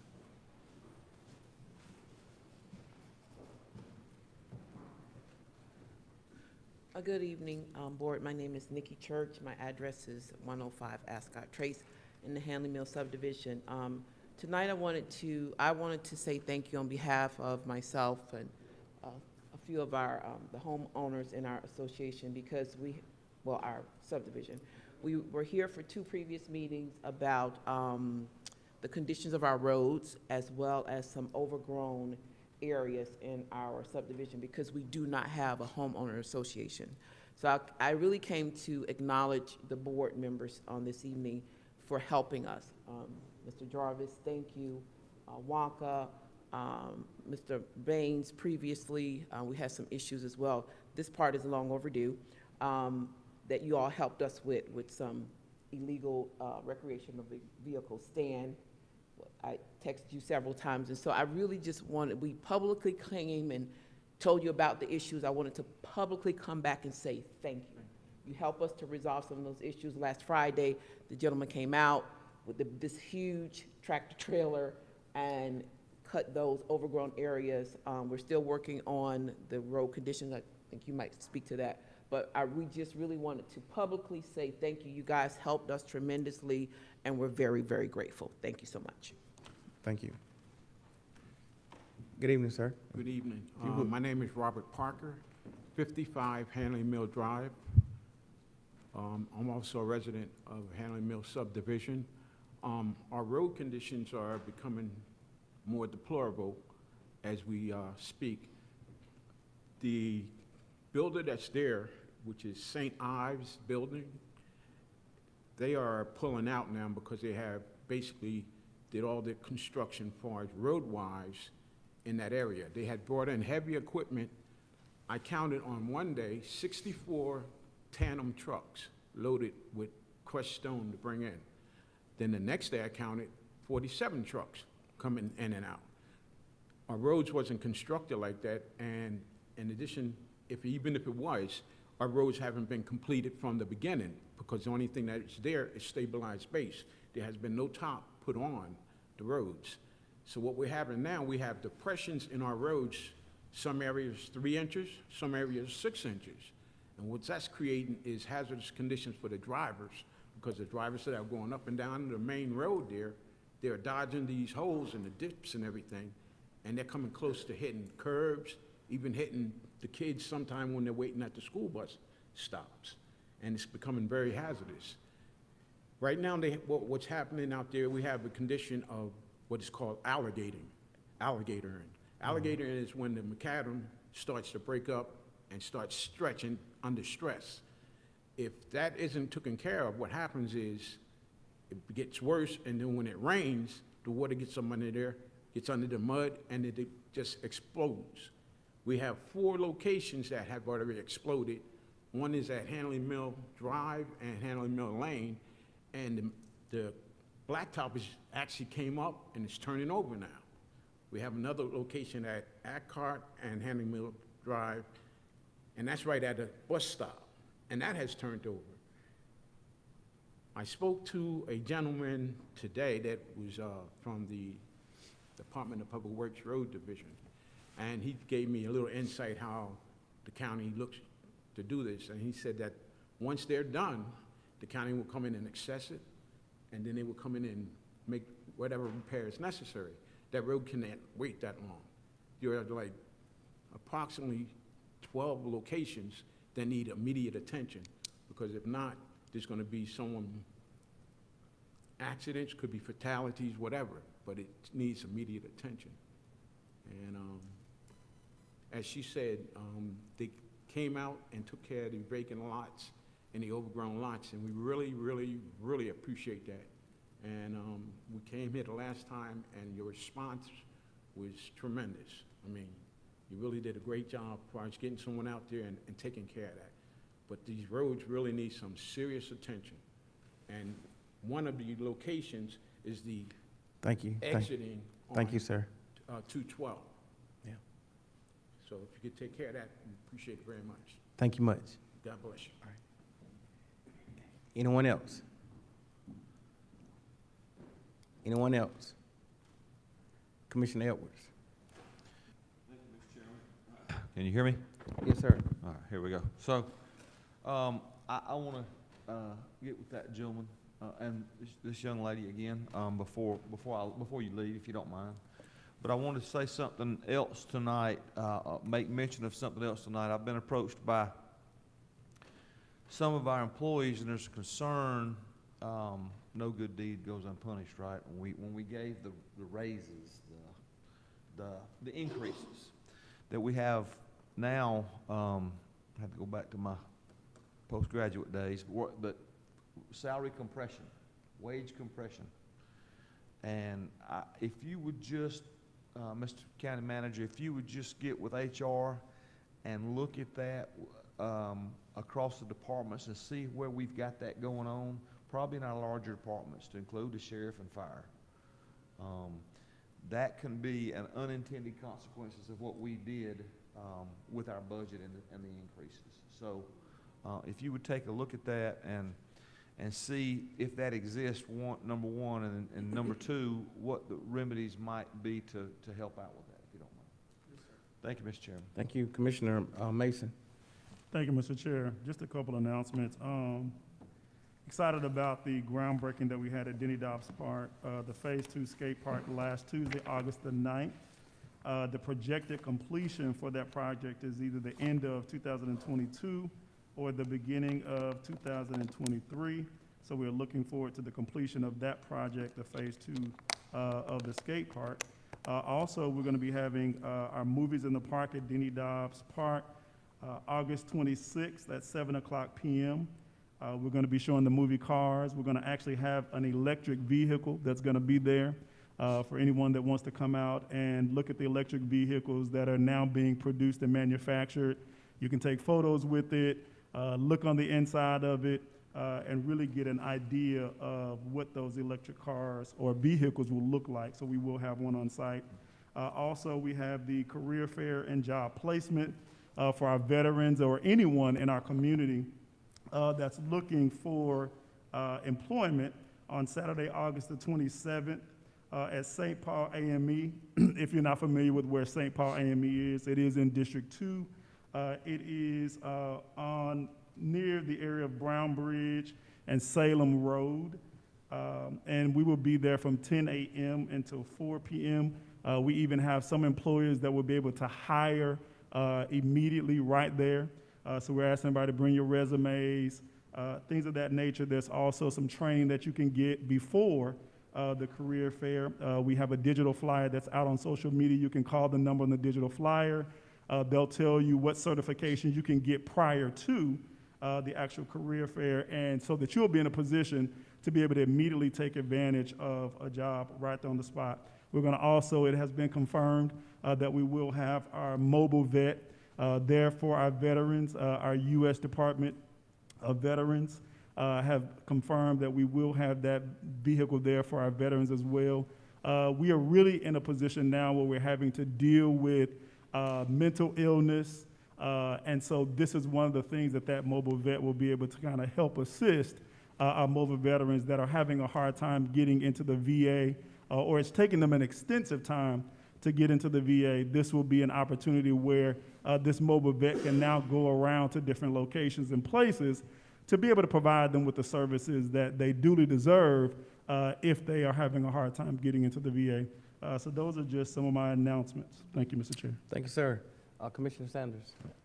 Yes, sir, Mr. Chairman. I do ask for a little grace as has been given to others because my statement may go over just a little bit, so I just want to state that. But just before I do that, we will also be having the mobile vet. I announced that in February that the mobile vet was coming to Newton County. It was supposed to be here for Juneteenth, but they were not operational at the time. So the mobile vet services will be at St. Paul AME Church on August 20th from 9 a.m. to 1 p.m., partnering with St. Paul AME Church for their homecoming service. So I just want to make you aware it also will be there on August 20th. Almost 2 months ago, citizens spoke up during the comment section of the meeting to express their concerns about gun control and affordable housing. A few of my colleagues, commissioners, including myself in the state of Georgia, bonded together to take a stance on this problem and were not afraid to be heard. Resolutions were presented in various counties to where officials are protecting and thinking about the safety along with the well-being of their constituents. Commissioners, I presented a copy of those resolutions last month asking us to get involved and to discuss the issues. The Department of Treasury relaxed the ruling on ARPA to use for affordable housing, and we need a plan to fully tackle behavior and mental health to provide the programs to assist those with these disabilities. Receiving these funds is a once-in-a-lifetime event, although there has been talk to extend the existence, but that's just talk. It has not been confirmed. We need to hold our partners accountable who are servicing this community, providing services on behalf of the county.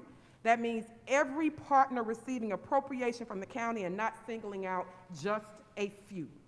There needs to be a checks and balances system for everything that we do, and a department needs to be established.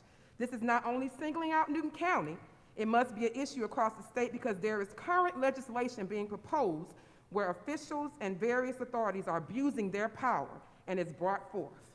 Affordable housing does not mean building projects. It includes housing for essential workers, educators, workforce, meaning those who go to work every day and cannot afford to survive in the county where they live due to inflation. Yes, this is a county problem. The county is the umbrella that protects our residents. Commissioners, it's time to stand up for something meaningful. We are more than just building roads and bridges. Recently, there has been many crimes committed by our youth in the county, but we fight against the things that need to be productive, for them to be productive citizens because of the individuals who brought the idea forth. Trying to stop certain things from happening in various communities does not hurt that official, but it does hurt the thousands of people who we state we represent as one Newton, and that includes our children. Communities with hundreds of homes that don't have the interests in place for safety or for EMS to reach them to save their lives or their property. Being an elected official is not about the title, the power, or the accolades. It's about serving the community.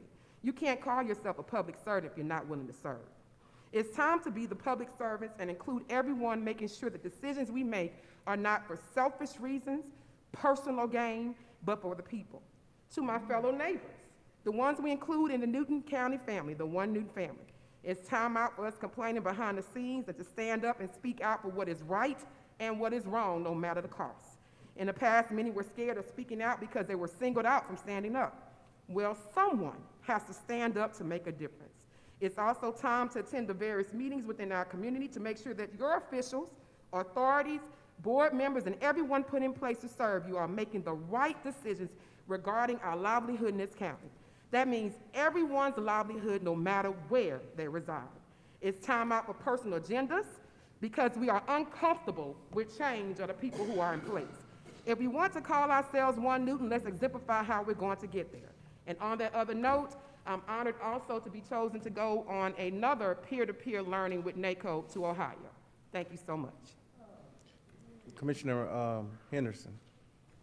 Thank you, Mr. C. Man, I'll be just short.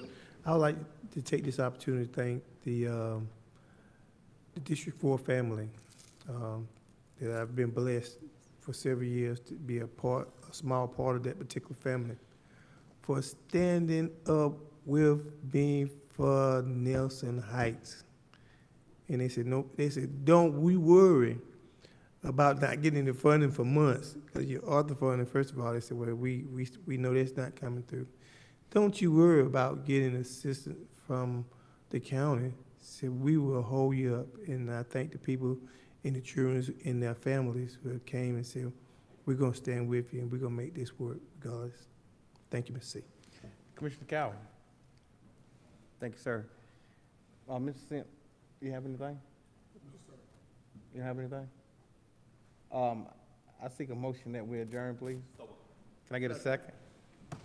It's been motioned by Commissioner Edwards and second by Commissioner Mason. All in favor? We stand adjourned.